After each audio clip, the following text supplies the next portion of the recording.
वाहिगुरू जी का खालसा वाहिगुरू जी की फतेह। TV84 ਦੇ ਸਾਰੇ ਦਰਸ਼ਕ ਤੇ ਸਰੋਤੇ ਜਿਹੜੇ ਇਸ ਵਕਤ ਸਾਡੇ ਨਾਲ ਨਾਰਥ ਅਮਰੀਕਾ ਦੇ ਵਿੱਚੋਂ ਜੁੜੇ ਹੋਏ ਆ ਜਾਂ ਫਿਰ ਸੋਸ਼ਲ ਮੀਡੀਆ ਦੇ ਰਾਹੀਂ ਦੁਨੀਆ ਭਰ ਦੇ ਵਿੱਚ ਸਾਨੂੰ ਦੇਖ ਰਹੇ ਆ, ਉਹਨਾਂ ਸਾਰਿਆਂ ਦਾ ਮੈਂ ਅਮਰਵੀਰ ਸਿੰਘ ਅੱਜ ਇਸ ਖਾਸ ਪੇਸ਼ਕਸ਼ ਦੇ ਵਿੱਚ ਤੁਹਾਡਾ ਸਾਰਿਆਂ ਦਾ ਤਹਿ ਦਿਲੋਂ ਸਵਾਗਤ ਕਰਦਾ।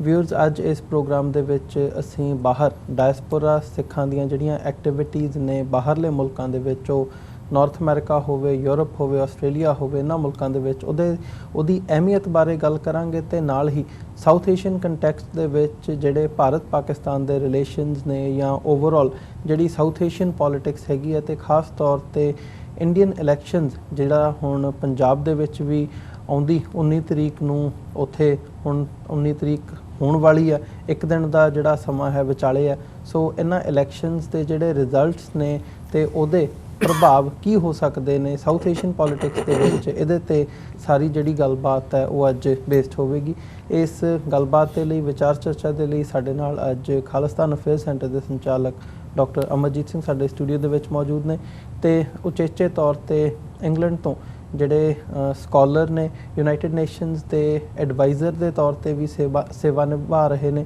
ਡਾਕਟਰ ਇਕਤਦਾਰ ਕਰਾਮਤ ਚੀਮਾ, ਉਹ ਵੀ ਸਾਡੇ ਸਟੂਡੀਓ ਦੇ ਵਿੱਚ ਸਾਡੇ ਨਾਲ ਇੱਥੇ ਅੱਜ ਮੌਜੂਦ ਨੇ ਨਿਊਯਾਰਕ ਦੇ ਵਿੱਚ। ਸੋ ਇਹਨਾਂ ਦੋਵਾਂ ਸ਼ਖਸੀਅਤਾਂ ਦੇ ਨਾਲ ਅਸੀਂ ਅੱਜ ਦੀ ਜਿਹੜੀ ਇਹ ਵਿਚਾਰ ਚਰਚਾ ਹੈ ਇਹਦੀ ਸ਼ੁਰੂਆਤ ਕਰਦੇ ਹਾਂ। ਤੁਹਾਡਾ ਦੋਵਾਂ ਦਾ ਸਵਾਗਤ ਹੈ। ਫਤਿਹ ਦੀ ਸਾਂਝ ਪਾਈਏ। ਵਾਹਿਗੁਰੂ ਜੀ ਕਾ ਖਾਲਸਾ ਵਾਹਿਗੁਰੂ ਜੀ ਕੀ ਫਤਿਹ। ਡਾਕਟਰ ਚੀਮਾ, ਸਭ ਤੋਂ ਪਹਿਲਾਂ ਤਾਂ ਤੁਹਾਡਾ ਬਹੁਤ-ਬਹੁਤ ਧੰਨਵਾਦ, ਤੁਸੀਂ ਆਪਣਾ ਸਮਾਂ ਕੱਢ ਕੇ ਇੱਥੇ ਸਟੂਡੀਓ ਦੇ ਵਿੱਚ ਸਾਡੇ ਦਰਸ਼ਕਾਂ ਦੇ ਨਾਲ ਵਿਚਾਰਾਂ ਦੀ ਸਾਂਝ ਪਾਉਣ ਦੇ ਲਈ ਹਾਜ਼ਰ ਹੋਏ ਹੋ। ਜਿਵੇਂ ਕਿ ਕਾਰਟਰੇਟ ਦੀ ਮੈਂ ਗੱਲ ਕੀਤੀ ਹੈ, ਜ਼ਿਕਰ ਕੀਤਾ, ਕਾਰਟਰੇਟ ਦੀ ਨੈਸ਼ਨਲ ਜਿਹੜੀ ਪਰੇਡ ਹੁੰਦੀ ਹੈ ਸਾਲਾਨਾ, ਉਹ ਕੱਲ੍ਹ ਨੂੰ ਹੋਣ ਜਾ ਰਹੀ ਹੈ ਤੇ ਉਹਦੇ ਵਿੱਚ ਹਿੱਸਾ ਲੈਣ ਦੇ ਲਈ ਤੁਸੀਂ ਪਹੁੰਚੇ ਹੋ। ਜਿਹੜੇ ਇਹ ਈਵੈਂਟਸ ਹੁੰਦੇ ਨੇ, ਇੱਥੋਂ ਹੀ ਮੈਂ ਗੱਲਬਾਤ ਦੀ ਸ਼ੁਰੂਆਤ ਕਰਾਂ। ਡਾਇਸਪੋਰਾ ਸਿੱਖਾਂ ਦੀਆਂ ਜਿਹੜੀਆਂ ਐਕਟੀਵਿਟੀਜ਼ ਨੇ, ਪਰੇਡਸ ਨਿਕਲਦੀਆਂ ਨੇ, ਥਾਂ ਨਿਕਲਦੀਆਂ ਨੇ। ਇੰਗਲੈਂਡ ਦੇ ਵਿੱਚ ਵੀ ਤੁਸੀਂ ਲਾਸਟ ਵੀਕ ਵੀ ਇੱਕ ਫੰਕਸ਼ਨ ਅਟੈਂਡ ਕੀਤਾ ਸੀ ਵਰਲਡ ਸਿੱਖ ਪਾਰਲੀਮੈਂਟ ਦੇ ਹਵਾਲੇ ਨਾਲ। ਕੀ ਕਹਿਣਾ ਚਾਹੋਗੇ ਇਹਨਾਂ ਈਵੈਂਟਸ ਦੀ ਜਿਹੜੀ ਅਹਿਮੀਅਤ ਹੈ ਉਸ ਬਾਰੇ, ਤੇ ਕੀ ਮੈਸੇਜ ਕੀ ਦਿੰਦੀਆਂ ਨੇ ਖਾਸ ਤੌਰ ਤੇ ਡਾਇਸਪੋਰਾ ਸਿੱਖਾਂ ਦੀਆਂ ਇਹ ਐਕਟੀਵਿਟੀਜ਼? ਦੇਖੋ ਅਮਰਵੀਰ ਸਿੰਘ, ਇੱਕ ਤੇ TV84 ਮੇਰਾ ਆਪਣਾ TV ਹੈ। ਮੈਨੂੰ ਜਦੋਂ ਵੀ ਸਟੂਡੀਓ 'ਚ ਆਉਣ ਦਾ ਮੌਕਾ ਮਿਲਦਾ ਹੈ ਬੜੀ ਖੁਸ਼ੀ ਹੁੰਦੀ ਹੈ, ਕਿਉਂਕਿ ਇਸ ਵੇਲੇ ਸਿੱਖਾਂ ਦੇ ਅਤੇ ਪੰਜਾਬੀ ਦੇ ਬਹੁਤ ਸਾਰੇ ਚੈਨਲ ਨੇ, ਪਰ ਸਿੱਖੀ ਦਾ ਪ੍ਰਚਾਰ, ਸਿੱਖ ਕੌਮ ਦੀ ਹੋਂਦ ਦਾ ਪ੍ਰਚਾਰ, ਔਰ ਖ਼ਾਸ ਤੌਰ 'ਤੇ ਸਾਊਥ ਏਸ਼ੀਆ ਦੀ ਪੋਲੀਟਿਕਸ ਦੇ ਉੱਤੇ ਜਿੱਥੇ ਬਹੁਤ ਸਾਰੇ ਲੋਕ ਰੋਲ ਝੂਠ ਬੋਲਦੇ ਨੇ, ਉੱਥੇ ਅਗਰ ਉਹਦਾ ਕੋਈ ਸਹੀ ਪਰਸਪੈਕਟਿਵ ਲੋਕਾਂ ਸਾਹਮਣੇ ਲਿਆ ਰਿਹਾ ਹੈ ਤਾਂ TV84 ਹੈ। Thank you. ਮੈਂ ਹਮੇਸ਼ਾ ਇਸ ਉਪਰਾਲੇ ਨੂੰ ਬਹੁਤ ਇਹਦੀ ਸ਼ਲਾਘਾ ਕੀਤੀ ਹੈ ਪਹਿਲਾਂ ਵੀ, ਔਰ ਹਮੇਸ਼ਾ ਸਪੋਰਟ ਕੀਤਾ, ਔਰ ਆਉਣ ਵਾਲੇ ਸਮੇਂ 'ਚ ਵੀ ਕਰਾਂਗਾ। ਜਿਹੜੀ ਤੁਸੀਂ ਗੱਲ ਕਰ ਰਹੇ ਸੀ ਪਰੇਡਸ ਦੀ, ਮੈਂ ਤੁਹਾਨੂੰ ਪਤਾ ਕਿ ਪਿਛਲੇ ਮਹੀਨੇ ਸਰੀ ਜਿਹੜਾ ਸਭ ਤੋਂ ਵੱਡਾ ਸਮਾਗਮ ਹੁੰਦਾ ਜਿਸ 5 ਲੱਖ ਬੰਦੇ ਦੀ ਸ਼ਮੂਲੀਅਤ ਹੁੰਦੀ ਆ ਜੀ, ਉੱਥੇ ਵੀ ਗਿਆ ਸੀ ਬੋਲਣ। ਇੱਥੇ ਵੀ ਮੁਖਤਲਿਫ ਪਰੇਡਾਂ ਦੇ ਵਿੱਚ ਸਿੱਖ ਡੇ ਪਰੇਡਸ 'ਤੇ ਜਾਣ ਦਾ ਮੌਕਾ ਮਿਲਦਾ ਹੈ। ਬਹੁਤ ਸੋਹਣਾ ਉਪਰਾਲਾ ਹੈ ਇਸ ਵਾਸਤੇ, ਕਿਉਂ ਜੇ ਸਿੱਖ ਕੌਮ ਜਿਹੜੀ ਹਿੰਦੁਸਤਾਨ ਨੇ ਜਿਨ੍ਹਾਂ ਨੇ ਇੰਨਾ ਵਿਤਕਰਾ ਕੀਤਾ, ਜਿਨ੍ਹਾਂ ਨੂੰ ਇੰਨਾ ਮਾਰਿਆ ਕੁੱਟਿਆ, ਅੱਜ ਗੁਰੂ ਨੇ ਕਿਰਪਾ ਕੀਤੀ ਹੈ ਕਿ ਉਹ ਸਿੱਖ ਪੰਥ ਬਾਹਰ ਜਾ ਕੇ ਵਸ ਗਿਆ ਹੈ ਔਰ ਉਹਨੂੰ ਆਪਣੀ ਹੋਂਦ ਦੀ ਵੀ ਬਹੁਤ ਪਛਾਣ ਹੈ। ਅੱਜ ਮੰਮਦਿਆਂ ਮੈਂ ਕਿਸੇ ਆਪਣੇ ਮਿੱਤਰ ਨਾਲ ਗੱਲ ਕਰਦਾ ਸੀ ਕਿ ਜੇ 84 ਦਾ ਘੱਲੂਘਾਰਾ ਨਾ ਹੁੰਦਾ ਤਾਂ ਸਿੱਖਾਂ ਨੂੰ ਸ਼ਾਇਦ ਅਮੈਲਗਮੇਟ ਕਰ ਲਿਆ ਜਾਂਦਾ, ਔਰ ਉਹ ਮੇਰੇ ਨਾਲ ਇਸ ਗੱਲ 'ਤੇ ਸਹਿਮਤ ਸੀ, ਕਿਉਂਕਿ 84 ਤੋਂ ਔਰ 80 ਤੋਂ ਔਰ ਸੰਤ ਜਰਨੈਲ ਸਿੰਘ ਖਾਲਸਾ ਪਿੰਡਰਾਂ ਵਾਲਿਆਂ ਨੇ ਜਿਹੜੀ ਕੌਮ ਨੂੰ ਸੁੱਤੀ ਹੋਈ ਨੂੰ ਸੰਜੋੜ ਕੇ ਜਗਾਇਆ। ਉਸ ਤੋਂ ਪਹਿਲਾਂ ਜਿਹੜੇ ਖਾਸ ਤੌਰ 'ਤੇ ਲੋਕ ਯੂਨੀਵਰਸਿਟੀਆਂ ਕਾਲਜਾਂ 'ਚ ਪੜ੍ਹਦੇ ਸੀ, ਅਗਰ ਤੁਸੀਂ ਉਸ ਵਕਤ ਦੇ ਹਾਲਾਤ ਦੇਖੋ ਤਾਂ ਉਹਦੇ 'ਚ ਉਹਨਾਂ ਦੇ ਉੱਤੇ ਲੈਫਟਿਸਟ ਪੋਲੀਟਿਕਸ ਦਾ, ਨਿਕਸਲਬਾੜੀ ਮੂਵਮੈਂਟ ਦਾ, ਹੋਰ ਮੂਵਮੈਂਟਸ ਦਾ ਬਹੁਤ ਜ਼ਿਆਦਾ ਪ੍ਰਭਾਵ ਸੀ। ਹੌਲੀ ਹੌਲੀ ਬਹੁਤ ਸਾਰੇ ਸਿੱਖ ਜਿਹੜੇ ਪੇਂਡੂ ਸਿੱਖ ਬੱਚੇ ਯੂਨੀਵਰਸਿਟੀਆਂ ਸਕੂਲਾਂ ਜਾਂਦੇ ਸੀ, ਉਹਨਾਂ ਨੂੰ ਕੋਈ ਆਪਣੀ ਸਿੱਖੀ ਦੀ ਹੋਂਦ ਦਾ ਐਡਾ ਪਤਾ ਨਹੀਂ ਸੀ ਜੀ। ਪਰ ਜਦੋਂ ਦਾ, ਔਰ ਇੱਥੇ ਵੀ ਤੁਸੀਂ ਅਗਰ ਗੁਰਦੁਆਰਿਆਂ ਦੀ ਇਤਿਹਾਸ ਥੋੜ੍ਹਾ ਜਿਹਾ ਜਾਓ ਤੇ ਇੱਥੇ ਜਿਹੜੇ ਗੁਰਦੁਆਰੇ ਸੀ ਇੱਕ ਤਾਂ ਥੋੜ੍ਹੇ ਸੀ, ਔਰ ਜਿਹੜੇ ਹੈ ਵੀ ਸੀ ਉਹ 'ਚ ਇੱਕ ਜਿਹੜਾ ਲੈਫਟਿਸਟ ਐਲੀਮੈਂਟ ਜਾਂ ਨਿਕਸਲਬਾੜੀ ਲੋਕ ਜਿਹੜੇ ਪਹਿਲਾਂ 60s 70s ਇੱਥੇ ਗੁਰਦੁਆਰਿਆਂ 'ਚ ਆਏ, ਉਹ ਕਾਬਜ਼ ਸੀਗੇ। ਪਰ 80 ਦੇ ਬਾਅਦ ਜਿਹੜੀ ਇੱਕ ਪੰਥਕ ਸਿਆਸਤ ਚੱਲੀ ਹੈ, ਖਾਸ ਤੌਰ 'ਤੇ ਜਿਹੜੇ ਪੰਥਕ ਮੁੱਦਿਆਂ ਦੇ ਜਿਹੜੀਆਂ ਕਮੇਟੀਆਂ ਗੁਰਦੁਆਰਿਆਂ ਦੀਆਂ, ਉਹ ਸਾਰੀਆਂ ਪੰਥਕ ਮੈਜੋਰਟੀ, ਉਹ 'ਚ ਇੰਡੀਅਨ ਕੌਂਸਲੇਟਸ ਨੇ ਬੜੀ ਕੋਸ਼ਿਸ਼ ਕੀਤੀ ਹੈ ਪਿਛਲੇ 30-35 ਸਾਲਾਂ ਤੋਂ ਵੀ ਉਹ ਇਸ ਕੰਮ ਨੂੰ ਕਿਸ ਤਰ੍ਹਾਂ ਰੋਕਿਆ ਜਾਏ, ਪਰ ਉਹ ਸਫ਼ਰ ਰੁਕਿਆ ਨਹੀਂ ਹੈ। ਔਰ ਜਿੰਨੀ ਖੁੱਲ੍ਹ ਕੇ ਸਿੱਖ ਹੋਣ ਦੇ ਬਾਰੇ, ਸਿੱਖ ਹੋਮਲੈਂਡ ਦੇ ਬਾਰੇ, ਸਿੱਖ ਕੌਮ ਦੀ ਆਜ਼ਾਦੀ ਬਾਰੇ ਗੱਲ ਇੱਥੇ ਚੱਲਦੀ ਹੈ, ਉਹ ਕਿਸੇ ਜਗ੍ਹਾ ਵੀ ਨਹੀਂ ਉੱਦਾਂ ਚੱਲ ਰਹੀ। ਸੋ ਇਹ ਜਿੰਨੀਆਂ ਪਰੇਡਾਂ ਹੁੰਦੀਆਂ ਇਹ ਨਾਲ ਇੱਕ ਤਾਂ ਜਿਹੜੀਆਂ ਦੂਸਰੀ ਕਮਿਊਨਿਟੀਜ਼ ਹੈਗੀਆਂ ਸਾਡੀਆਂ ਹੋਰ ਕੌਮਾਂ ਵਸਦੀਆਂ ਇਹਨਾਂ ਇੰਟਰਨੈਸ਼ਨਲ ਮੁਲਕਾਂ 'ਚ ਕੈਨੇਡਾ 'ਚ ਅਮਰੀਕਾ 'ਚ ਉਹਨਾਂ ਨੂੰ ਸਿੱਖੀ ਬਾਰੇ ਜਾਣਕਾਰੀ ਮਿਲਦੀ ਆ ਫਿਰ ਸਿੱਖ ਕੌਮ ਦਾ ਜਾਹੋ ਜਲਾਲ ਪਤਾ ਚੱਲਦਾ ਫਿਰ ਕਮਿਊਨਿਟੀ ਇਕੱਠੀ ਹੁੰਦੀ ਆ ਇਹਦੇ 'ਚ ਮੈਂ ਖੁਸ਼ੀ ਤਾਂ ਬਹੁਤ ਹੁੰਦੀ ਆ ਫਿਰ ਸਭ ਤੋਂ ਵੱਡੀ ਗੱਲ ਇਹ ਹੈ ਕਿ ਜਿਹੜਾ ਪ੍ਰਚਾਰ ਇਹਨਾਂ ਸਟੇਜਾਂ ਤੋਂ ਚੱਲਦਾ ਉਹ ਸਿੱਖ ਕੌਮ ਦੀ ਮੈਜੋਰਟੀ ਜਿਹੜੀਆਂ ਪਰੇਡਾਂ ਹੁੰਦੀਆਂ ਸਿੱਖ ਕੌਮ ਦੀ ਹੋਣ ਦਾ ਸਿੱਖ ਕੌਮ ਦੇ ਵੱਖਰੇ ਆਪਣੇ ਦੇਸ਼ ਦਾ ਚੱਲਦਾ ਕਿਉਂ ਖਾਸ ਤੌਰ 'ਤੇ ਜਿਹੜੀਆਂ ਅਪ੍ਰੈਲ ਮਈ 'ਚ ਜਾਂ ਜੂਨ 'ਚ ਜਿਹੜੇ ਸਮਾਗਮ ਹੁੰਦੇ ਆ ਉਹ ਖਾਲਸਾ ਸਾਜਣਾ ਨੂੰ ਜਿਹੜੇ ਸਮਰਪਿਤ ਹੁੰਦੇ ਆ ਤੇ ਮੈਂ ਹਮੇਸ਼ਾ ਇਹ ਕਹਿਣਾ ਕਿ ਇਹ ਕੋਈ ਪਕੌੜੇ ਜਲੇਬੀਆਂ ਖਾਣ ਦਾ ਮੌਕਾ ਨਹੀਂ ਹੈ ਤੇ ਨਾ ਹੀ ਇਹ ਕੋਈ ਸੱਭਿਆਚਾਰਕ ਪ੍ਰੋਗਰਾਮ ਹੈ ਇਹ ਤਾਂ ਸੈਲੀਬ੍ਰੇਸ਼ਨ ਹੈ ਕਿ ਗੁਰੂ ਸਾਹਿਬ ਨੇ ਇੱਕ ਵੱਖਰੀ ਕੌਮ ਦੀ ਉਸਾਰੀ ਕੀਤੀ ਔਰ ਮੈਂ ਸਰੀ 'ਚ ਆਪਣੇ ਨਗਰ ਕੀਰਤਨ ਜਿਹੜਾ ਸਭ ਤੋਂ ਵਿਸ਼ਾਲ ਹੁੰਦਾ 5 ਲੱਖ ਬੰਦੇ ਦੀ ਉੱਥੇ ਹਾਜ਼ਰੀ ਹੁੰਦੀ ਮੈਂ ਉੱਥੇ ਵੀ ਕਿਹਾ ਸੀ ਕਿ ਮੈਂ ਜਦੋਂ ਖਾਲਸਾ ਸਾਜਣਾ ਦਿਵਸ ਦੀ ਸਿੱਖ ਕੌਮ ਨੂੰ ਵਧਾਈ ਦੇਣਾ ਤੇ ਮੇਰੇ ਦਿਮਾਗ 'ਚ ਇਹ ਆਉਂਦਾ ਹੈ ਕਿ ਗੁਰੂ ਸਾਹਿਬ ਨੇ ਆਪਣਾ ਕੰਮ ਪੂਰਾ ਕਰ ਦਿੱਤਾ ਕਿ ਇੱਕ ਵੱਖਰੀ ਕੌਮ ਦੀ ਇੱਕ ਵੱਖਰੀ ਹੋਣ ਦੀ ਬੁਨਿਆਦ ਰੱਖ ਦਿੱਤੀ ਪਰ ਜਿਹੜਾ ਕੰਮ ਪੰਥ ਨੇ ਕਰਨਾ ਹੈ ਉਹ ਹਜੇ ਵੀ ਨਾਮੁਕੰਮਲ ਹੈ ਔਰ ਉਹ ਇਹ ਹੈ ਕਿ ਗੁਰੂ ਸਾਹਿਬ ਨੇ ਮੀਰੀ ਤੇ ਪੀਰੀ ਨੂੰ ਜਿੱਦਾਂ ਜੋੜਿਆ ਸੀਗਾ ਗੁਰੂ ਸਾਹਿਬਾਨਾਂ ਨੇ ਸਾਡੇ ਕੋਲ ਪੀਰੀ ਤੇ ਹੈ ਮੀਰੀ ਦਾ ਸਫ਼ਰ ਜਿਹੜਾ ਹੈ ਹਜੇ ਪੂਰਾ ਨਹੀਂ ਹੋਇਆ ਔਰ ਉਹ ਸਫ਼ਰ ਜਦ ਤੱਕ ਪੂਰਾ ਨਹੀਂ ਹੁੰਦਾ ਗੁਰੂ ਸਾਹਿਬ ਦਾ ਮਿਸ਼ਨ ਜਿਹੜਾ ਹੈ ਉਹ ਇਨਕੰਪਲੀਟ ਹੈ ਤੁਹਾਨੂੰ ਯਾਦ ਹੋਏਗਾ ਕਿ ਅੱਜ ਤੋਂ 2 ਸਾਲ ਪਹਿਲਾਂ ਮੈਂ ਇੱਕ ਯੂਨਾਈਟਿਡ ਨੇਸ਼ਨਸ ਦੇ ਅੰਡਰ ਸੈਕਟਰੀ ਜਨਰਲ ਡੈਮਨ ਡੀਆਂਗ ਕੋਲ ਸਪੈਸ਼ਲ ਸੁਨੇਹਾ ਵਿਸਾਖੀ ਤੇ ਇਸ਼ੂ ਕਰਾਇਆ ਸੀ ਹਾਲਾਂਕਿ ਯੂਐਨ ਕਦੇ ਕਿਸੇ ਨੂੰ ਸੁਨੇਹਾ ਜਾਰੀ ਨਹੀਂ ਕਰਦਾ ਲੇਕਿਨ ਉਹਨਾਂ ਨੂੰ ਮੈਂ ਕਿਹਾ ਕਿ ਸਿੱਖ ਜਿਹੜੇ ਆ ਉਹ ਨੇਸ਼ਨਸ ਵਿਦਆਊਟ ਅ ਸਟੇਟ ਆ ਇਹਨਾਂ ਵਾਸਤੇ ਜ਼ਰੂਰ ਦਿਓ ਔਰ ਉਹਦੇ 'ਚ ਯੂਐਨ ਦੇ ਅੰਡਰ ਸੈਕਟਰੀ ਜਨਰਲ ਨੇ ਵੀ ਇਹੀ ਕਿਹਾ ਕਿ 1699 ਦੇ ਵਿੱਚ ਗੁਰੂ ਗੋਬਿੰਦ ਸਿੰਘ ਨੇ ਇੱਕ ਵੱਖਰੀ ਕੌਮ ਦੀ ਬੁਨਿਆਦ ਰੱਖੀ ਸੀ ਸੋ ਜਿਹੜੀਆਂ ਕੌਮਾਂ ਦੀ ਆਪਣੀ ਇੱਕ ਵੱਖਰੀ ਹੋਂਦ ਹੈ ਉਹਨਾਂ ਨੂੰ ਦੁਨੀਆ ਦੇ ਵਿੱਚ ਜਿਸ ਤਰ੍ਹਾਂ ਯੂਐਨ ਦੇ ਚਾਰਟਰ ਦੇ ਹੇਠ ਬਾਕੀ ਸਾਰੀ ਕੌਮਾਂ ਨੂੰ ਹੱਕ ਹੈ ਕਿ ਉਹ ਆਪਣੇ ਸੱਭਿਆਚਾਰ ਨੂੰ ਆਪਣੀ ਜ਼ੁਬਾਨ ਨੂੰ ਆਪਣੇ ਇਤਿਹਾਸ ਨੂੰ ਆਪਣੀ ਥਿਓਲੋਜੀ ਨੂੰ ਸਾਹਮਣੇ ਰੱਖਦਿਆਂ ਹੋਇਆਂ ਉਹਨੂੰ ਪ੍ਰੈਕਟਿਸ ਕਰ ਸਕਣ ਇਸੇ ਤਰ੍ਹਾਂ ਸਿੱਖ ਕੌਮ ਦਾ ਵੀ ਹੱਕ ਹੈ ਸੋ ਇਹਨਾਂ ਪਰੇਡਾਂ ਦਾ ਬਹੁਤ ਫਾਇਦਾ ਹੈ ਔਰ ਇਹ ਹੁੰਦੀਆਂ ਰਹਿਣੀਆਂ ਚਾਹੀਦੀਆਂ ਨੇ ਪਰ ਪਰੇਡਾਂ ਦਾ ਫਾਇਦਾ ਤਾਂ ਹੀ ਹੈ ਜੇ ਸਿੱਖੀ ਦਾ ਪ੍ਰਚਾਰ ਸਿੱਖਾਂ ਦੀ ਹੋਂਦ ਦਾ ਪ੍ਰਚਾਰ ਅੱਗੇ ਵਧੇ ਜੀ ਬਿਲਕੁਲ ਜਿਵੇਂ ਡਾਕਟਰ ਸਾਹਿਬ ਡਾਕਟਰ ਚੀਮਾ ਨੇ ਬੜੇ ਹੀ ਸੋਹਣੇ ਸ਼ਬਦਾਂ ਦੇ ਵਿੱਚ ਬਿਆਨ ਕੀਤਾ ਤੇ ਆਪਣੇ ਵਿਚਾਰ ਦੱਸੇ ਨੇ ਤੁਸੀਂ ਕੀ ਸਮਝਦੇ ਹੋ ਕਿ ਇਸ ਸਾਰੇ ਪਾਰਟ ਦੇ ਵਿੱਚ ਤੁਸੀਂ ਵੀ ਓਵਰਆਲ ਨਾਰਥ ਅਮਰੀਕਾ ਦੇ ਵਿੱਚ ਖਾਸ ਤੌਰ ਤੇ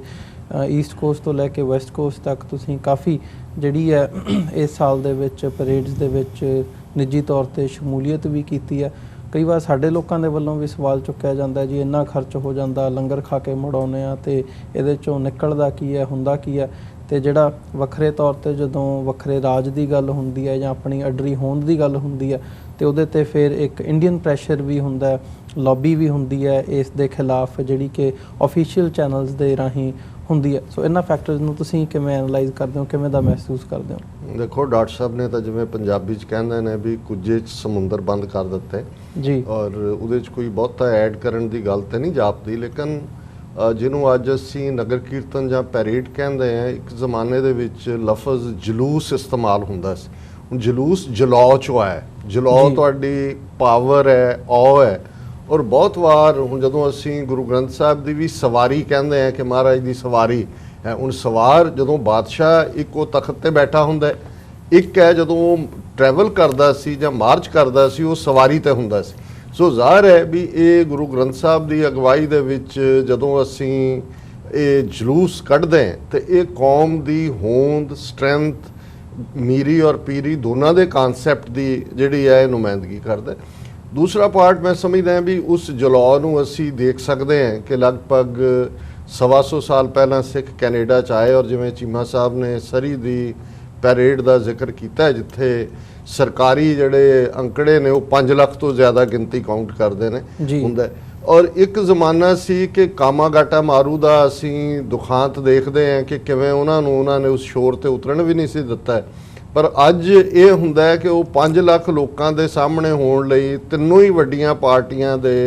ਜਿਨ੍ਹਾਂ ਦੇ ਵਿੱਚ ਬ੍ਰਿਟਿਸ਼ ਕੋਲੰਬੀਆ ਦਾ ਪ੍ਰੀਮੀਅਰ ਵੀ ਸ਼ਾਮਲ ਹੁੰਦਾ ਹੈ ਕਈ ਵਾਰ ਕੈਨੇਡਾ ਦਾ ਪ੍ਰਾਈਮ ਮਿਨਿਸਟਰ ਵੀ ਰਿਹਾ ਉਹ ਇੱਕ ਦੂਜੇ ਨੂੰ ਧੱਕੇ ਦੇ ਰਹੇ ਹੁੰਦੇ ਨੇ ਸਟੇਜ ਦੇ ਉੱਤੇ ਖੜੇ ਵੀ ਕਿਹਦਾ ਨੰਬਰ ਪਹਿਲਾਂ ਕਿਹਨੇ ਕੀ ਬੋਲਣਾ ਸੋ ਮੈਂ ਸਮਝਦਾ ਵੀ ਇਹ ਗੁਰੂ ਦਾ ਇਸ ਤੋਂ ਵੱਡਾ ਹੋਰ ਕੀ ਕ੍ਰਿਸ਼ਮਾ ਹੋ ਸਕਦਾ ਹੈ ਕਿ 3 ਸਦੀਆਂ ਪਹਿਲਾਂ ਜਿਹੜੀ ਕੌਮ ਹੋਂਦ 'ਚ ਆਈ, 320 ਵਰੇ ਹੋ ਗਏ ਨੇ 1699 ਤੋਂ, ਔਰ ਇਹਨਾਂ 3 ਸਦੀਆਂ ਦੇ ਵਿੱਚ 4 ਪਾਵਰਫੁਲ ਪਾਤਸ਼ਾਹੀਆਂ ਜਿਹੜੀਆਂ ਨੇ ਉਹਨਾਂ ਨੇ ਸਿੱਖਾਂ ਦੀ ਹੋਂਦ ਔਰ ਨਸਲਕੁਸ਼ੀ ਦੇ ਲਈ ਇੱਕ ਤੋਂ ਬਾਅਦ ਇੱਕ ਨੀਤੀਆਂ ਅਪਣਾਈਆਂ ਹੋਣ, ਔਰ ਖਾਸ ਤੌਰ ਤੇ ਮੌਜੂਦਾ ਪਿਛਲੇ 72 ਸਾਲ 'ਚ ਇਨ ਜਨਰਲ ਔਰ ਪਿਛਲੇ 40 ਸਾਲ 'ਚ ਇਨ ਪਰਟੀਕੂਲਰ, ਜਿੱਥੇ ਕਿ ਡੈਮੋਕ੍ਰੇਸੀ ਦੇ ਨਾਂ ਥੱਲੇ, ਜਮਹੂਰੀਅਤ ਦੇ ਨਾਂ ਥੱਲੇ ਇੱਕ ਤੋਂ ਬਾਅਦ ਇੱਕ ਨਸਲਕੁਸ਼ੀ ਕੀਤੀ। ਲੇਕਿਨ ਅੱਜ 5 ਮਿਲੀਅਨ ਸਿੱਖ ਡਾਇਸਪੋਰਾ ਦੁਨੀਆ ਭਰ ਦੇ ਵਿੱਚ ਬੈਠਾ ਹੋਇਆ ਹੈ। ਉਹ ਆਪਣੇ ਆਪ ਦੇ, ਬੇਸ਼ੱਕ ਅਸੀਂ ਵਿਦਆਊਟ ਨੇਸ਼ਨ ਅੱਜ ਕੌਮ ਹੈ, ਲੇਕਿਨ ਇਹਦੇ ਬਾਵਜੂਦ ਸਾਡੀ ਹੋਂਦ, ਜੇ ਅੱਜ ਅਮਰੀਕਾ ਦੀ US ਕਾਂਗਰਸ 'ਚ ਜਿਹੜਾ 50 ਤੋਂ ਜ਼ਿਆਦਾ ਬਾਈ ਪਾਰਟੀਸਨ ਸਪੋਰਟ ਹੈ ਕਾਂਗਰੈਸ਼ਨਲ ਸਿੱਖ ਕਾਕਸ ਦੀ, ਤੁਸੀਂ ਵਰਲਡ ਸਿੱਖ ਪਾਰਲੀਮੈਂਟ ਦਾ ਜ਼ਿਕਰ ਕੀਤਾ ਜਿਹਦੇ ਚੀਮਾ ਸਾਹਿਬ ਦੱਸ ਰਹੇ ਸੀ ਕਿ ਕਿਵੇਂ ਅੱਡ-ਅੱਡ ਮੈਂਬਰਸ ਆਫ ਪਾਰਲੀਮੈਂਟ ਸ਼ਾਮਲ ਹੋਏ, ਸੋ ਜ਼ਾਹਰ ਹੈ ਉਹ ਗੱਲ ਖਾਲਿਸਤਾਨ ਦੀ ਕਰਦੇ ਨੇ। ਪੈਰੇਡਸ ਦੇ ਉੱਤੇ ਖਾਸ ਤੌਰ ਤੇ ਇੰਡੀਅਨ ਗਵਰਨਮੈਂਟ ਦਾ ਬਹੁਤ ਪ੍ਰੈਸ਼ਰ ਹੈ, ਕੈਨੇਡਾ 'ਚ ਖਾਸ ਤੌਰ ਤੇ, ਕਿ ਜੀ ਸ਼ਹੀਦਾਂ ਦੀਆਂ ਤਸਵੀਰਾਂ ਨਾ ਹੋਣ, ਖਾਲਿਸਤਾਨ ਦੀ ਗੱਲ ਨਾ ਹੋਏ। ਹੁਣ ਉੱਤੇ ਗੱਲ ਖਾਲਿਸਤਾਨ ਦੀ ਵੀ ਹੁੰਦੀ ਹੈ, ਨਾਰੇ ਵੀ ਲੱਗਦੇ ਨੇ, ਔਰ ਪੋਲੀਟੀਸ਼ੀਅਨਸ ਦਾ ਉੱਥੇ ਆਉਣਾ ਉਹਨਾਂ ਦੀ ਮਜਬੂਰੀ ਹੈ ਕਿਉਂਕਿ ਉਹਨਾਂ ਨੂੰ ਇੱਕ ਵੋਟ ਬੈਂਕ ਵੀ ਨਜ਼ਰ ਆ ਰਿਹਾ ਹੁੰਦਾ। ਸੋ ਮੈਂ ਸਮਝਦਾ ਵੀ ਕੁੱਲ ਮਿਲਾ ਕੇ ਠੀਕ ਹੈ, ਜਿਵੇਂ ਅਸੀਂ ਸਮਝਦੇ ਹਾਂ ਵੀ ਕੁਝ ਚੀਜ਼ਾਂ ਹੋਰ ਜਿਹੜੀਆਂ ਨੇ ਗੁਣਕਾਰੀ ਬਣਾਈਆਂ ਜਾ ਸਕਦੀਆਂ, ਜਿਵੇਂ ਜਿੱਥੇ ਅਸੀਂ ਸਾਡਾ ਇਹ ਜਲਾਅ ਹੁੰਦਾ ਹੈ, ਲੰਗਰ ਦੇ ਵੀ ਬਹੁਤ ਵਧੀਆ ਪ੍ਰਬੰਧ ਹੁੰਦੇ ਨੇ, ਬਹੁਤ ਵਾਰ ਲਿਟਰੇਚਰ ਦੀ ਘਾਟ ਹੁੰਦੀ ਹੈ, ਜਾਂ ਜਿੱਥੇ ਅਸੀਂ ਹੋਰ ਇੰਨੇ ਖਰਚ ਕਰਦੇ ਹਾਂ, ਬਹੁਤ ਵਾਰ ਮੈਂ ਇਹ ਸਮਝਦਾ ਹਾਂ ਕਿ ਵੀ ਜੇ ਅਸੀਂ PR ਫਰਮ ਵਗੈਰਾ ਹਾਇਰ ਕਰਕੇ ਜਿਹੜਾ ਸਾਰਾ ਇੰਟਰਨੈਸ਼ਨਲ ਮੀਡੀਆ ਹੈ ਉਹਨਾਂ ਦੀ ਪ੍ਰੈਜ਼ੈਂਸ ਨੂੰ ਯਕੀਨੀ ਬਣਾਈਏ ਤੇ ਇਹ ਹੋਰ ਵੀ ਮੈਸੇਜ ਆਉਂਦਾ। ਪਰ ਜੇ ਨਿਊਯਾਰਕ ਦੀ ਪੈਰੇਡ ਦੀ ਗੱਲ ਹੀ ਕਰੀਏ ਤੇ ਹੁਣ ਮੇਅਰ ਉਹਦੇ 'ਚ ਪਾਰਟਿਸਿਪੇਟ ਕਰ ਰਿਹਾ, ਪੁਲਿਸ ਕਮਿਸ਼ਨਰ ਜਿਹੜਾ ਉਹ ਉਸ ਨੂੰ ਐਡਰੈਸ ਕਰ ਰਿਹਾ, ਔਰ ਸੈਂਕੜਿਆਂ ਪੁਲਿਸਮੈਨ ਸਿੱਖੀ ਸਰੂਪ 'ਚ ਜਿਹੜੇ ਨਿਊਯਾਰਕ 'ਚ ਇਸ ਮੇਅਰ ਨੇ ਜਿਹੜਾ ਹੈ ਉਸ ਦੇ ਆਰਡਰਸ ਤੋਂ ਬਾਅਦ ਆਏ ਨੇ ਉਹਦੇ 'ਚ ਹਿੱਸਾ ਨੇ। ਜਿਹੜੀ ਪੈਰੇਡ ਕੱਲ੍ਹ ਹੈ ਕਾਰਟਰੇਟ 'ਚ, ਇਹਦੀ ਇੱਕ ਹੋਰ ਵੀ ਖਾਸੀਅਤ ਹੈ, ਸ਼ਾਇਦ ਇਹ ਅਮਰੀਕਾ ਦੇ ਵਿੱਚ ਪਹਿਲੀ ਥਾਂ ਹੋਏਗੀ ਜਿੱਥੇ ਕਾਰਟਰੇਟ ਸਿਟੀ ਹਾਲ ਦੇ ਬਾਹਰ ਮੇਅਰ ਜਿਹੜਾ ਹੈ ਉਹ ਅਮਰੀਕਨ ਝੰਡੇ ਦੇ ਨਾਲ ਖਾਲਸੇ ਦਾ ਝੰਡਾ ਵੀ, ਸਾਡੇ ਨਿਸ਼ਾਨ ਸਾਹਿਬ ਵੀ ਉਹ ਚਲਾਇਆ ਜਾਂਦਾ ਹੈ, ਔਰ ਪੂਰਾ ਜਿਹੜਾ ਉੱਥੋਂ ਹੀ ਪੈਰੇਡ ਦੀ ਸ਼ੁਰੂਆਤ ਹੁੰਦੀ ਹੈ। ਸੋ ਮੈਂ ਸਮਝਦਾ ਹਾਂ ਵੀ ਜਿਵੇਂ ਚੀਮਾ ਸਾਹਿਬ ਨੇ ਬਿਲਕੁਲ ਠੀਕ ਫਰਮਾਇਆ ਕਿ ਮੀਰੀ ਤੇ ਪੀਰੀ ਕੌਮ ਦੇ ਵਿੱਚ ਦੋਨੋਂ ਐਮਬੈਡਡ ਨੇ। ਪੀਰੀ ਦੇ ਪੱਖ ਤੋਂ ਦੁਨੀਆ ਦੇ 150 ਤੋਂ ਜ਼ਿਆਦਾ ਦੇਸ਼ਾਂ ਸਾਡੇ ਨਿਸ਼ਾਨ ਸਾਹਿਬ ਝੂਲਦੇ ਨੇ, ਸਾਡੇ ਗੁਰਦੁਆਰੇ ਨੇ। ਮੀਰੀ ਦਾ ਐਸਪੈਕਟ ਜਦੋਂ ਅਸੀਂ ਗੱਲ ਕਰਦੇ ਹਾਂ, ਜ਼ਾਹਰ ਹੈ ਮੀਰ ਸੋਵਰਨਿਟੀ ਹੈ। ਅੱਜ ਗੁਰੂਆਂ ਦੇ ਹੋਮਲੈਂਡ 'ਚ ਖਾਸ ਤੌਰ ਤੇ ਜਿੱਥੇ ਅਸੀਂ ਦਰਿਆਏ ਜਮਨਾ ਤੋਂ ਵਾਘਾ ਤੱਕ ਜਿਹੜਾ ਕ੍ਰੇਡਲ ਹੈ ਸਿੱਖ ਸਿਵਲਾਈਜੇਸ਼ਨ ਦਾ, ਉੱਥੇ ਅਸੀਂ ਇੰਡੀਅਨ ਜ਼ੁਲਮਾਂ ਦਾ ਸ਼ਿਕਾਰ ਹੈ। ਅੱਜ ਦੇ ਦੌਰ 'ਚ RSS ਨੇ ਜਿੱਥੇ 72 ਸਾਲ ਪਹਿਲਾਂ ਲਗਭਗ ਕਾਂਸਟੀਟਿਊਂਟ ਅਸੈਂਬਲੀ ਨੇ ਸਾਨੂੰ ਆਰਟੀਕਲ 25B ਦੇ ਥੱਲੇ ਹਿੰਦੂ ਬਣਾਇਆ ਸੀ, 26 ਜਨਵਰੀ 1950 ਤੋਂ ਕਾਂਸਟੀਟਿਊਸ਼ਨ ਲਾਗੂ ਹੋਇਆ, ਉੱਥੇ ਅੱਜ RSS ਦੀ ਐਗਰੈਸਿਵ ਜਿਹੜੀ ਲਾਈਨ ਹੈ ਉਹ ਸਿੱਖਾਂ ਨੂੰ ਜਿਹੜੀ ਹੈ ਦਰੜ ਕੇ ਆਪਣੇ ਹਿੰਦੂ ਸਮੁੰਦਰ ਦੇ ਵਿੱਚ ਗਰਕ ਕਰਨਾ ਚਾਹੁੰਦੀ ਹੈ। ਸੋ ਉੱਥੇ ਸਾਡੀ ਸਟਰਗਲ ਹੈ, ਪਰ ਮੈਂ ਸਮਝਦਾ ਵੀ ਇਹ ਗੁਰੂ ਦਾ ਕ੍ਰਿਸ਼ਮਾ ਹੈ। ਜਦੋਂ ਅਸੀਂ ਰੇ ਆਫ ਹੋਪ ਦੀ ਗੱਲ ਕਰਦੇ ਹਾਂ, ਪਾਕਿਸਤਾਨ ਦੇ ਵਿੱਚ ਇਮਰਾਨ ਖਾਨ ਸਾਹਿਬ ਦੀ ਕਿਆਦਤ ਦੇ ਥੱਲੇ ਕਰਤਾਰਪੁਰ ਕੋਰੀਡੋਰ ਦੀ ਗੱਲ ਇੱਕ ਨਵੀਂ ਹੋਪ ਦੇ ਤੌਰ ਤੇ ਆਈ, ਔਰ ਇਸ ਵਾਰ ਮੈਂ ਇਹ ਦੇਖ ਰਿਹਾ ਕਿ ਜਿੱਥੇ ਜਿੱਥੇ ਵੀ ਪੈਰੇਡਸ ਨੇ ਉੱਥੇ ਪਿਛਲੇ ਸਾਲਾਂ ਨਾਲੋਂ ਵੀ ਜ਼ਿਆਦਾ ਉਤਸ਼ਾਹ ਹੈ। 550 ਸਾਲਾ ਗੁਰੂ ਨਾਨਕ ਸਾਹਿਬ ਦਾ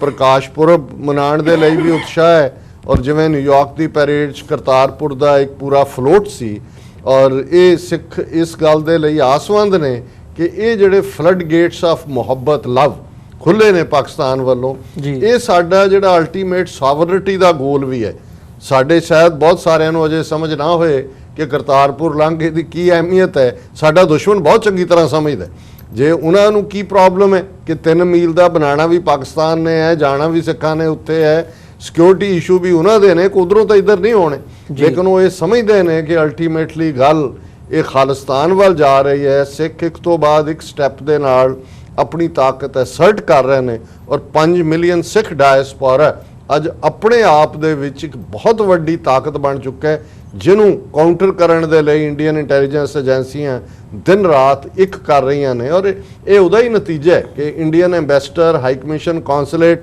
ਉਹਨਾਂ ਦੇ ਗੁਰਦੁਆਰਿਆਂ 'ਚ ਦਾਖਲੇ 'ਚ ਪਾਬੰਦੀ ਹੈ, ਲੇਕਿਨ ਪਾਕਿਸਤਾਨ ਦੇ ਐਂਬੈਸਡਰ ਵੀ, ਹਾਈ ਕਮਿਸ਼ਨਰ ਵੀ, ਔਰ ਜਿਵੇਂ ਪਿਛਲੇ ਦਿਨਾਂ 'ਚ ਲਹਿੰਦੇ ਪੰਜਾਬ ਦੇ ਗਵਰਨਰ ਚੌਧਰੀ ਮੁਹੰਮਦ ਸਰਵਰ ਜਦੋਂ ਅਮਰੀਕਾ 'ਚ ਆਏ, ਬਹੁਤ ਸਾਰੀਆਂ ਥਾਵਾਂ ਤੇ ਮੈਂ ਦੇਖਿਆ, ਫਰੀਮੌਂਟ ਦੇ ਸਮਾਗਮ 'ਚ ਮੈਂ ਵੀ ਸ਼ਮੂਲੀਅਤ ਕੀਤੀ। ਜਿੰਨਾ ਪਿਆਰ, ਆਪ ਮੁਹਾਰਾ ਪਿਆਰ, ਉਹ ਕੋਈ ਟੇਲਰਡ ਟਿਊਟਰ ਨਹੀਂ ਹੈ।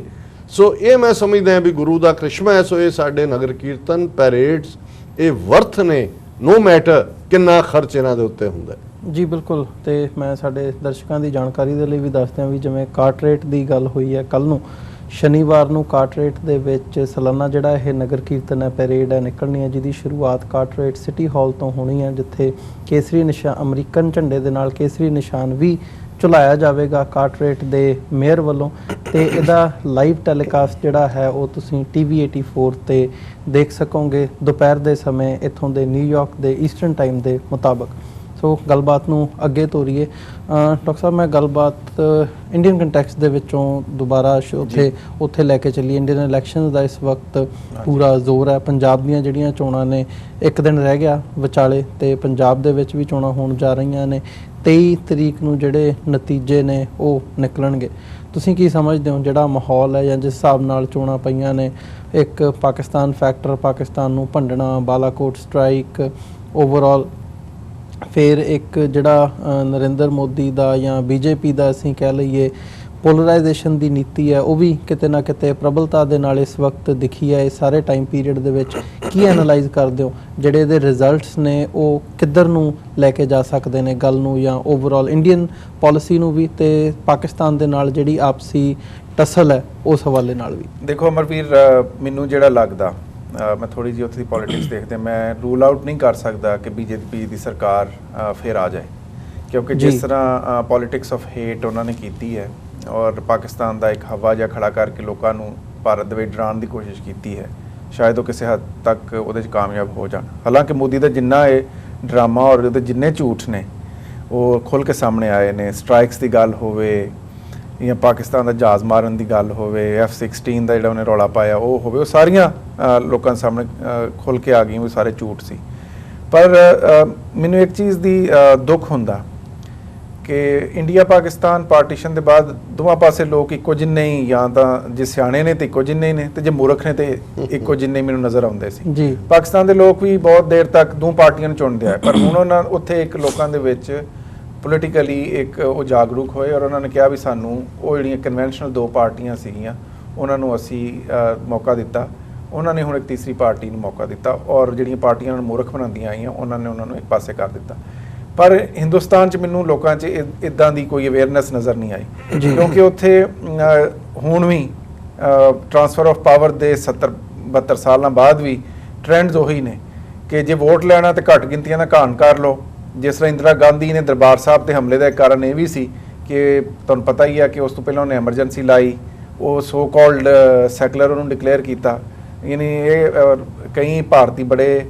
ਉਡਾਉਂਦੇ ਆ ਵੀ ਪਾਕਿਸਤਾਨ 'ਚ ਫੌਜ ਦੀ ਸਰਕਾਰ ਰਹੀ ਆ, ਉੱਥੇ ਮਾਰਸ਼ਲ ਲਾ ਫੌਜ ਲਾਉਂਦੀ ਹੈ, ਤੇ ਇੰਡੀਆ ਵਾਹਿਦ ਸੋ ਕਾਲਡ ਪ੍ਰੋਸੀਜਰਲ ਡੈਮੋਕ੍ਰੇਸੀ ਹੈ ਜਿਹਦੇ 'ਚ ਇੱਕ ਸੋ ਕਾਲਡ ਇਲੈਕਟਿਡ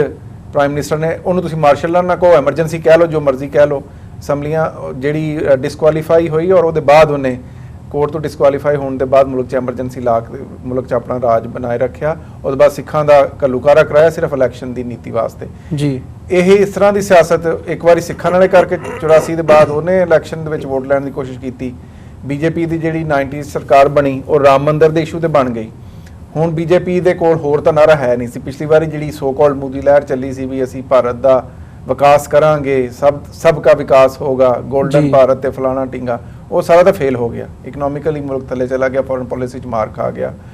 ਔਰ ਅਖੀਰ ਦੇ ਵਕਤ ਮੋਦੀ ਨੇ ਫਿਰ ਇੱਕੋ ਹੀ ਕਾਰਡ ਬਚਿਆ ਸੀ ਪਾਕਿਸਤਾਨ ਦੁਸ਼ਮਣੀ ਦਾ, ਉਹ ਖੇਡਣ ਦੀ ਕੋਸ਼ਿਸ਼ ਕੀਤੀ। ਉਹਦੇ 'ਚ ਵੀ ਇਮਰਾਨ ਖਾਨ ਨੇ ਉਹਨੂੰ ਕਾਫੀ ਬੈਲੈਂਸ ਕੀਤਾ ਵੀ ਉਹਦੀ ਜਿੰਨੀਆਂ ਵੀ ਉਹਨੇ ਚਾਲਾਂ ਚੱਲੀਆਂ ਉਹ ਤਕਰੀਬਨ ਨਾਕਾਮ ਕੀਤੀਆਂ ਇੰਟਰਨੈਸ਼ਨਲ ਕਮਿਊਨਿਟੀ ਦੇ ਸਾਹਮਣੇ ਵੀ, ਕਿਉਂਕਿ ਮੋਦੀ ਨੇ ਪੂਰੀ ਕੋਸ਼ਿਸ਼ ਕੀਤੀ ਕਿ ਉਸ ਖਿੱਤੇ ਦੇ ਵਿੱਚ ਜਿਹੜਾ ਹੈ ਉਹ ਟੈਨਸ਼ਨ ਜਿਹੜੀ ਹੈ ਉਹ ਹੋਰ ਵਧੇ, ਔਰ ਜਿਹੜਾ ਲੋਕਾਂ 'ਚ ਇੱਕ ਵਾਰ ਹਿਸਟੀਰੀਆ ਪੈਦਾ ਕਰਕੇ, ਪਾਕਿਸਤਾਨ ਪ੍ਰਤੀ ਨਫ਼ਰਤ ਪੈਦਾ ਕਰਕੇ, ਔਰ ਪਾਕਿਸਤਾਨ ਨੂੰ ਇੱਕ ਬਹੁਤ ਬੜਾ ਜਿੰਨ ਬਣਾ ਕੇ ਭਾਰਤੀ ਲੋਕਾਂ ਦੇ ਦਿਲ 'ਚ ਖੌਫ ਪੈਦਾ ਕੀਤਾ ਜਾਏ, ਤਾਂ ਕਿ ਲੋਕ, ਇਹ ਬੜਾ ਆਮ ਹੁੰਦਾ, ਸਿਆਸੀ ਜਮਾਤਾਂ ਰਿਆਸਤਾਂ ਇਸ ਤਰ੍ਹਾਂ ਦੇ ਪਹਿਲਾਂ ਭੂਤ ਪੈਦਾ ਕਰਦੀਆਂ, ਲੋਕਾਂ ਦੇ ਦਿਮਾਗ 'ਚ ਪਾਉਂਦੀਆਂ ਤੁਹਾਡਾ ਦੁਸ਼ਮਣ ਬਹੁਤ ਵਿਸ਼ਾਲ ਹੈ, ਬਹੁਤ ਵੱਡਾ ਹੈ, ਤੁਹਾਨੂੰ ਖਾ ਜਾਏਗਾ, ਫਿਰ ਦੁਸ਼ਮਣ ਨੂੰ ਮਾਰ ਕੇ ਉਹ ਹੀਰੋ ਵੀ ਆਪੀ ਬਣ ਜਾਂਦੀਆਂ। ਸੋ ਉਹਨੇ ਇਹ ਜਿਹੜੀ, ਕਿਉਂਕਿ ਉੱਥੇ ਜਿਹੜੀ ਵੱਡ ਗਿਣਤੀ ਹੈ ਉਹ ਵੈਸੇ ਹੀ ਉਹਨਾਂ ਦਾ ਇੱਕ ਸੋ ਕਾਲ ਜਿਹੜਾ ਧਰਮ ਹੈ ਉਹ ਵੈਸੇ ਹੀ ਮਿਥੀਕਲ ਹੈ, ਉਹਦੇ ਵਿੱਚ ਮਿਥ ਦੀ ਕਿਸੇ ਕਹਾਣੀ ਦੀ ਬੜੀ ਅਹਿਮੀਅਤ ਹੈ। ਉਹਨਾਂ ਜ਼ਿਆਦਾਤਰ ਚੀਜ਼ਾਂ ਜਿਹੜੀਆਂ ਉਸ ਧਰਮ ਦੀਆਂ ਉਹ ਕਿਸੇ ਕਹਾਣੀਆਂ ਨੇ, ਇਸ ਵਾਸਤੇ ਉਹ ਕਿਸੇ ਕਹਾਣੀਆਂ ਨੂੰ ਅਟਰੈਕਟ ਕਰਦੇ। ਹੋ ਸਕਦਾ ਉੱਥੇ ਦੀ ਵੱਡ ਗਿਣਤੀ ਫਿਰ ਗਲਤ ਫੈਸਲਾ ਕਰਕੇ ਅਜਿਹੀ ਸਰਕਾਰ ਨੂੰ ਜਿਹਨੇ ਭਾਰਤ ਨੂੰ ਬਹੁਤ ਕਮਜ਼ੋਰ ਕੀਤਾ ਔਰ ਦੁਨੀਆ ਦੇ ਵਿੱਚ ਮਜ਼ਾਕ ਬਣਾਇਆ ਉਸ ਮੁਲਕ ਦਾ ਕਿ ਅਜਿਹਾ ਮੁਲਕ ਜਿਹਦੇ ਵਿੱਚ ਪਸ਼ੂ ਲਗੇ ਫਿਰਦੇ ਨੇ ਬਹੁਤ ਸਾਰੇ, ਜਿਹੜੀ ਉਹਨਾਂ ਜਿਨ੍ਹਾਂ ਨੂੰ ਮਾਂ ਸਮਝਿਆ ਜਾਂਦਾ ਹੈ, ਉਹ ਲੋਕਾਂ ਦੇ ਹੁਣ ਪੰਜਾਬ ਦੇ ਮੈਂ ਆਮ ਬੰਦੇ ਦੇ, ਕਿਉਂਕਿ ਵੋਟ ਆਮ ਬੰਦੇ ਨੇ ਪਾਣੀ ਹੈ ਕੱਲ ਪੰਜਾਬ ਦੇ ਵਿੱਚ, ਇਸ ਵਾਸਤੇ ਮੈਂ ਆਮ ਬੰਦੇ ਦੀ ਗੱਲ ਕਰਨਾ ਵੀ ਇਹ ਇੰਡੀਆ ਇੱਕ ਅਜਿਹਾ ਮੁਲਕ ਬਣ ਗਿਆ ਜਿੱਥੇ ਗਾਵਾਂ ਟੁਰੀਆਂ ਫਿਰਦੀਆਂ, ਕਿਸਾਨਾਂ ਦੀ ਫਸਲਾਂ ਉਜਾੜਦੀਆਂ ਫਿਰਦੀਆਂ, ਉਹਨਾਂ ਨੂੰ ਕੋਈ ਕਹਿ ਨਹੀਂ ਸਕਦਾ ਕਿਉਂਕਿ ਉਹ ਗਊ ਮਾਤਾ ਹੈ, ਉਹਦੀ ਪ੍ਰੋਟੈਕਸ਼ਨ ਜ਼ਰੂਰੀ ਹੈ। ਜਿੱਥੇ ਬਾਂਦਰ ਲੋਕਾਂ ਨੂੰ ਆਮ ਇਸ ਪੰਜਾਬ 'ਚ ਮੈਂ ਕੁਝ ਬਜ਼ੁਰਗਾਂ ਨੂੰ ਪਿੱਛੇ ਮਿਲਿਆ, ਕਹਿੰਦੇ ਜੀ ਬਾਂਦਰ ਆਮ ਟੁਰੇ ਫਿਰਦੇ ਆ, ਬਾਂਦਰਾਂ ਤੁਸੀਂ ਕੁਝ ਕਹਿ ਨਹੀਂ ਸਕਦੇ, ਅਸੀਂ ਹੁਣ ਲੰਗੂਰ ਲੱਭਦੇ ਫਿਰਦੇ ਆ ਕਿ ਉਹਨੂੰ ਲਿਆਈਏ ਕਿਉਂਕਿ ਉਹ ਬਾਲਕਾ ਹੈਗਾ ਹਨੂਮਾਨ ਦਾ, ਉਹਨੂੰ ਕੋਈ ਕੁਝ ਕਹਿ ਨਹੀਂ ਸਕਦਾ। ਸੋ ਇਦਾਂ ਦੀ ਸਰਕਾਰ ਕਿਵੇਂ ਸਦੀ ਦੇ ਵਿੱਚ ਬਣ ਗਈ ਹੈ ਭਾਰਤ 'ਚ, ਜਿਹਨੇ ਲੋਕਾਂ ਨੂੰ ਪੋਲਰਾਈਜ਼ ਕੀਤਾ, ਜਿਹਨੇ ਲੋਕਾਂ ਦੀ ਬੀਫ ਦੇ ਉੱਤੇ ਲਿੰਚਿੰਗ ਕੀਤੀ, ਜਿਹਨੇ ਲੰਮੇ ਪੈਸੇ ਖਾਦੇ ਨੇ ਡਿਫੈਂਸ ਟ੍ਰੀਟੀਜ਼ ਔਰ ਸਮਾਨ ਖਰੀਦਣ 'ਚ। ਜੇ ਉਹਨੂੰ ਭਾਰਤ ਦੇ ਲੋਕ ਦੁਬਾਰਾ ਇਲੈਕਟ ਕਰਕੇ ਲਿਆਉਂਦੇ ਨੇ ਤੇ ਫਿਰ ਮੈਂ ਹੀ ਸਮਝਾਂਗਾ ਵੀ ਉਹਨਾਂ ਨੇ ਕੁਝ ਨਹੀਂ ਸਿੱਖਿਆ। ਪਰ ਕੁਝ ਕਿਹਾ ਨਹੀਂ ਜਾ ਸਕਦਾ ਮੋਦੀ ਸਰਕਾਰ, ਪਰ ਮੈਂ ਸਮਝਦਾ ਵੀ ਸਿੱਖਾਂ ਵਾਸਤੇ ਚੰਗਾ ਵੀ ਇਸ ਤਰ੍ਹਾਂ ਦੀਆਂ ਸਰਕਾਰਾਂ ਭਾਰਤ ਦੇ ਵਿੱਚ ਆਉਂਦੀਆਂ ਰਹਿਣ, ਕਿਉਂਕਿ ਇਦਾਂ ਦੀਆਂ ਸਰਕਾਰਾਂ ਹੀ ਆਪਣੇ ਮੁਲਕਾਂ ਨੂੰ ਤੋੜਨ ਦਾ, ਉਹਨਾਂ ਨੂੰ ਕਮਜ਼ੋਰ ਕਰਨ ਦਾ ਸਬਬ ਬਣਦੀਆਂ ਹਨ। ਪਰ ਪੰਜਾਬ ਦਾ ਦੁਖਾਂਤ ਉਹੀ ਹੈ ਕਿ ਸਿੱਖਾਂ ਕੋਲ ਨਾ 47 'ਚ ਆਪਣੀ ਲੀਡਰਸ਼ਿਪ ਸੀ, ਨਾ 80s ਦੇ ਵਿੱਚ ਲੀਡਰਸ਼ਿਪ ਸੀ, ਨਾ ਹੁਣ ਲੀਡਰਸ਼ਿਪ ਹੈ। ਇੱਕ ਜਿਹੜੀ ਹੈ ਪਾਰਟੀ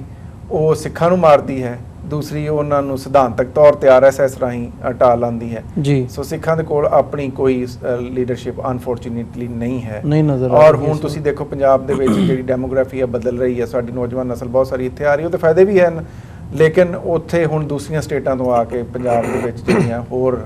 ਮੁਖਤਲਿਫ ਸਟੇਟਾਂ ਦੇ ਲੋਕ ਹੈ ਉਹਨਾਂ ਦੀ ਵਸੋਂ ਕਰਾਈ ਜਾ ਰਹੀ ਹੈ, ਉਹਦਾ ਪੰਜਾਬ ਦੀ ਡੈਮੋਗ੍ਰਾਫੀ ਬਦਲ ਰਹੀ ਹੈ। ਮੈਨੂੰ ਲੱਗਦਾ ਕਿ ਪੰਜਾਬ 'ਚ ਫਿਰ ਕਾਂਗਰਸ ਜਿਹੜੀ ਹੈ ਉਹ ਸ਼ਾਇਦ ਜ਼ਿਆਦਾ ਸੀਟਾਂ ਲੈ ਜਾਏ, ਪਰ ਜਿਹੜਾ ਹਾਲ 'ਚ ਅਸਾਂ ਦੇਖਿਆ ਵੀ ਕਿਸ ਤਰ੍ਹਾਂ ਆਪੋਜੀਸ਼ਨ ਪਾਰਟੀ ਤਾਂ ਬਾਦਲ ਜਿਹੜੇ ਆ ਉਹ ਆਪਸ ਦੇ ਵਿੱਚ ਉਹਨਾਂ ਦੀ ਸਾਂਠ ਗਾਂਠ ਨਾਲ ਉਹ ਸੀਟ ਐਡਜਸਟਮੈਂਟ ਕਰਕੇ ਆਪਣੇ ਪਰਿਵਾਰ ਦੀ ਬੀਬੀਆਂ ਨੂੰ ਜਿਤਾਉਣ ਦੇ ਚੱਕਰਾਂ 'ਚ ਪਏ ਆ। ਘੱਟ ਤੋਂ ਘੱਟ ਮੈਂ ਪੰਜਾਬ ਦੇ ਆਪਣੇ ਵੀਰਾਂ ਭੈਣਾਂ ਨੂੰ ਇਹ ਅਪੀਲ ਕਰਾਂਗਾ ਕਿ ਇਹ ਅੰਦਰੋਂ ਸਭ ਮਿਲੇ ਹੋਏ ਆ। ਸਿੱਧੂ ਦੀ ਤੇ ਸਟੇਟਮੈਂਟ ਵੀ ਆਈ ਆ, ਸੋ ਮੈਂ ਸਮਝਦਾ ਕਿ ਘੱਟ ਤੋਂ ਘੱਟ ਇਹਨਾਂ ਦੋਵਾਂ ਬੀਬੀਆਂ ਨੂੰ ਇਸ ਦਫਾ ਇਲੈਕਟ ਨਹੀਂ ਹੋਣਾ ਚਾਹੀਦਾ, ਕਿਉਂਕਿ ਪੰਜਾਬ ਦੇ ਲੋਕਾਂ ਨੂੰ ਇੰਨਾ ਟੇਕਨ ਫॉर ਗ੍ਰਾਂਟਿਡ ਜਿਹੜਾ ਉਹ ਖਾਸ ਤੌਰ 'ਤੇ ਸਿੱਖਾਂ ਨੂੰ ਲਿਆ ਹੈ ਇਹਨਾਂ ਦੋਵਾਂ ਪਾਰਟੀਆਂ ਨੇ ਕਿ ਭਾਵੇਂ ਇੱਕ ਦੂਸਰੇ ਦੇ ਖਿਲਾਫ ਸਿਆਸਤ ਕਰਦੀਆਂ ਨੇ, ਪਰ ਜਿੱਥੇ ਇਹਨਾਂ ਦੇ ਆਪਸ 'ਚ ਪਰਿਵਾਰਕ ਇੰਟਰਸਟ ਆਉਂਦੇ ਆ ਜਾਂ ਇਹਨਾਂ ਦੇ ਜਿਹੜੇ ਆ ਆਪਸ 'ਚ ਸਾਂਠ ਗਾਂਠ ਕਰਕੇ ਆਪਣੇ ਬੰਦਿਆਂ ਨੂੰ ਹਰ ਸੂਰਤ 'ਚ ਜਿਤਾ ਲੈਂਦੇ ਆ, ਉਹ ਕੰਮ ਇਸ ਦਫਾ ਨਾ ਹੋਵੇ ਤੇ ਬਹੁਤ ਚੰਗਾ ਹੋਏਗਾ। ਪਰ ਜੰਗ, ਲੜਾਈ, ਕੌਨਫਲਿਕਟ ਨਾ ਭਾਰਤ ਲਈ ਚੰਗਾ ਨਾ ਪਾਕਿਸਤਾਨ ਲਈ। ਦੁਨੀਆ ਦੀ ਸਾਰੀਆਂ ਕੌਮਾਂ ਨੇ ਆਪਣੇ, ਹੁਣ ਦੇਖੋ ਯੂਰਪ ਦੇ ਵਿੱਚ ਇੰਨਾ ਕੌਨਫਲਿਕਟ ਸੀ, ਜਰਮਨੀ ਪੂਰੀ ਯੂਰਪੀ ਕੌਮਾਂ ਦੇ ਚੜ੍ਹ ਦੌੜਿਆ, ਇੰਨਾ ਨੁਕਸਾਨ ਕੀਤਾ ਹਿਟਲਰ ਦੇ ਜ਼ਮਾਨੇ 'ਚ। ਉਹ ਸਾਰੀਆਂ ਕੌਮਾਂ ਹੁਣ ਇੱਕ ਦੂਸਰੇ ਦੇ ਨਾਲ ਵਿਚਰਦੀਆਂ, ਇੱਕ ਦੂਸਰੇ ਦੀ ਸੋਵਰੈਂਟੀ ਦਾ ਇਹਤਰਾਮ ਕਰਦੀਆਂ। ਸੋ ਮੈਂ ਆਸ ਕਰਦਾ ਹਾਂ ਕਿ ਆਉਣ ਵਾਲੇ ਸਮੇਂ 'ਚ ਇਹ ਦੋਵੇਂ ਦੇਸ਼ ਵੀ ਇਸ ਗੱਲ ਨੂੰ ਸਮਝਣਗੇ ਔਰ ਇੱਕ ਦੂਸਰੇ ਦੀ ਸੋਵਰੈਂਟੀ ਦਾ ਔਰ ਇੱਕ ਦੂਸਰੇ ਦੇ ਪੀਸ ਦਾ ਇਹਤਰਾਮ ਕਰਨਗੇ। ਔਰ ਮੈਂ ਇਸੇ ਵਾਸਤੇ ਕਹਿੰਦਾ, ਲੋਕ ਕਈ ਸਮਝਦੇ ਕਿ ਅਸੀਂ ਕੋਈ ਮਾੜੀ ਗੱਲ ਕਰਦੇ, ਪਰ ਮੈਂ ਤਾਂ ਸਮਝਦਾ ਕਿ ਇਹਨਾਂ ਦੋਵਾਂ ਮੁਲਕਾਂ ਨੂੰ, ਖਾਲਿਸਤਾਨ ਨੂੰ, ਕਸ਼ਮੀਰ ਦੀ ਆਟੋਨਮੀ ਨੂੰ ਸਪੋਰਟ ਕਰਨਾ ਚਾਹੀਦਾ, ਕਿਉਂ ਜੇ ਇਹਨਾਂ ਦਾ ਇੰਨਾ ਡਿਫੈਂਸ ਬਜਟ ਇੱਕ ਦੂਸਰੇ ਨਾਲ ਲੜਨ ਤੇ ਖਰਚ ਹੋ ਜਾਂਦਾ। ਤੇ ਮੈਂ ਵਰਲਡ ਸਿੱਖ ਪਾਰਲੀਮੈਂਟ ਦੇ ਸੈਸ਼ਨ 'ਚ ਵੀ ਇਹੀ ਕਿਹਾ ਕਿ ਵਰਲਡ ਪੀਸ ਵਾਸਤੇ ਜ਼ਰੂਰੀ ਹੈ ਕਿ ਬਫਰ ਸਟੇਟਸ ਬਣਨ, ਖਾਲਿਸਤਾਨ ਬਣੇ, ਤਾਂ ਕਿ ਇੰਡੀਆ ਔਰ ਪਾਕਿਸਤਾਨ ਦਾ ਜਿਹੜਾ ਬਾਰਡਰ ਇੰਨਾ ਲੰਮਾ ਹੈ ਇੱਕ ਦੂਸਰੇ ਦੇ ਨਾਲ, ਉਹ 'ਚ ਘਾਟਾ ਹੋ ਜਾਏ। ਪਹਿਲਾਂ ਜਿਹੜੀਆਂ ਜੰਗਾਂ ਹੋਈਆਂ ਨੇ ਸਾਊਥ ਏਸ਼ੀਅਨ ਰੀਜਨ 'ਚ ਔਰ ਪਾਕਿਸਤਾਨ ਔਰ ਇੰਡੀਆ ਦਰਮਿਆਨ, ਉਹ 'ਚ ਨੁਕਸਾਨ ਤਾਂ ਪੰਜਾਬ ਦਾ ਹੀ ਹੋਇਆ, ਉੱਥੇ ਪੰਜਾਬ ਦੇ ਹੀ ਬਾਰਡਰ ਜਿਹੜੇ ਆ ਉਹ ਕ੍ਰਾਸ ਕੀਤੇ ਗਏ। ਸੋ ਅਗਰ ਦਰਮਿਆਨ 'ਚ ਇੱਕ ਬਫਰ ਸਟੇਟ ਆਏਗੀ, ਉਹਦੇ ਨਾਲ ਦੋਵਾਂ ਮੁਲਕਾਂ ਦਾ ਡਿਫੈਂਸ ਬਜਟ ਘੱਟ ਜਾਏਗਾ। ਸੋ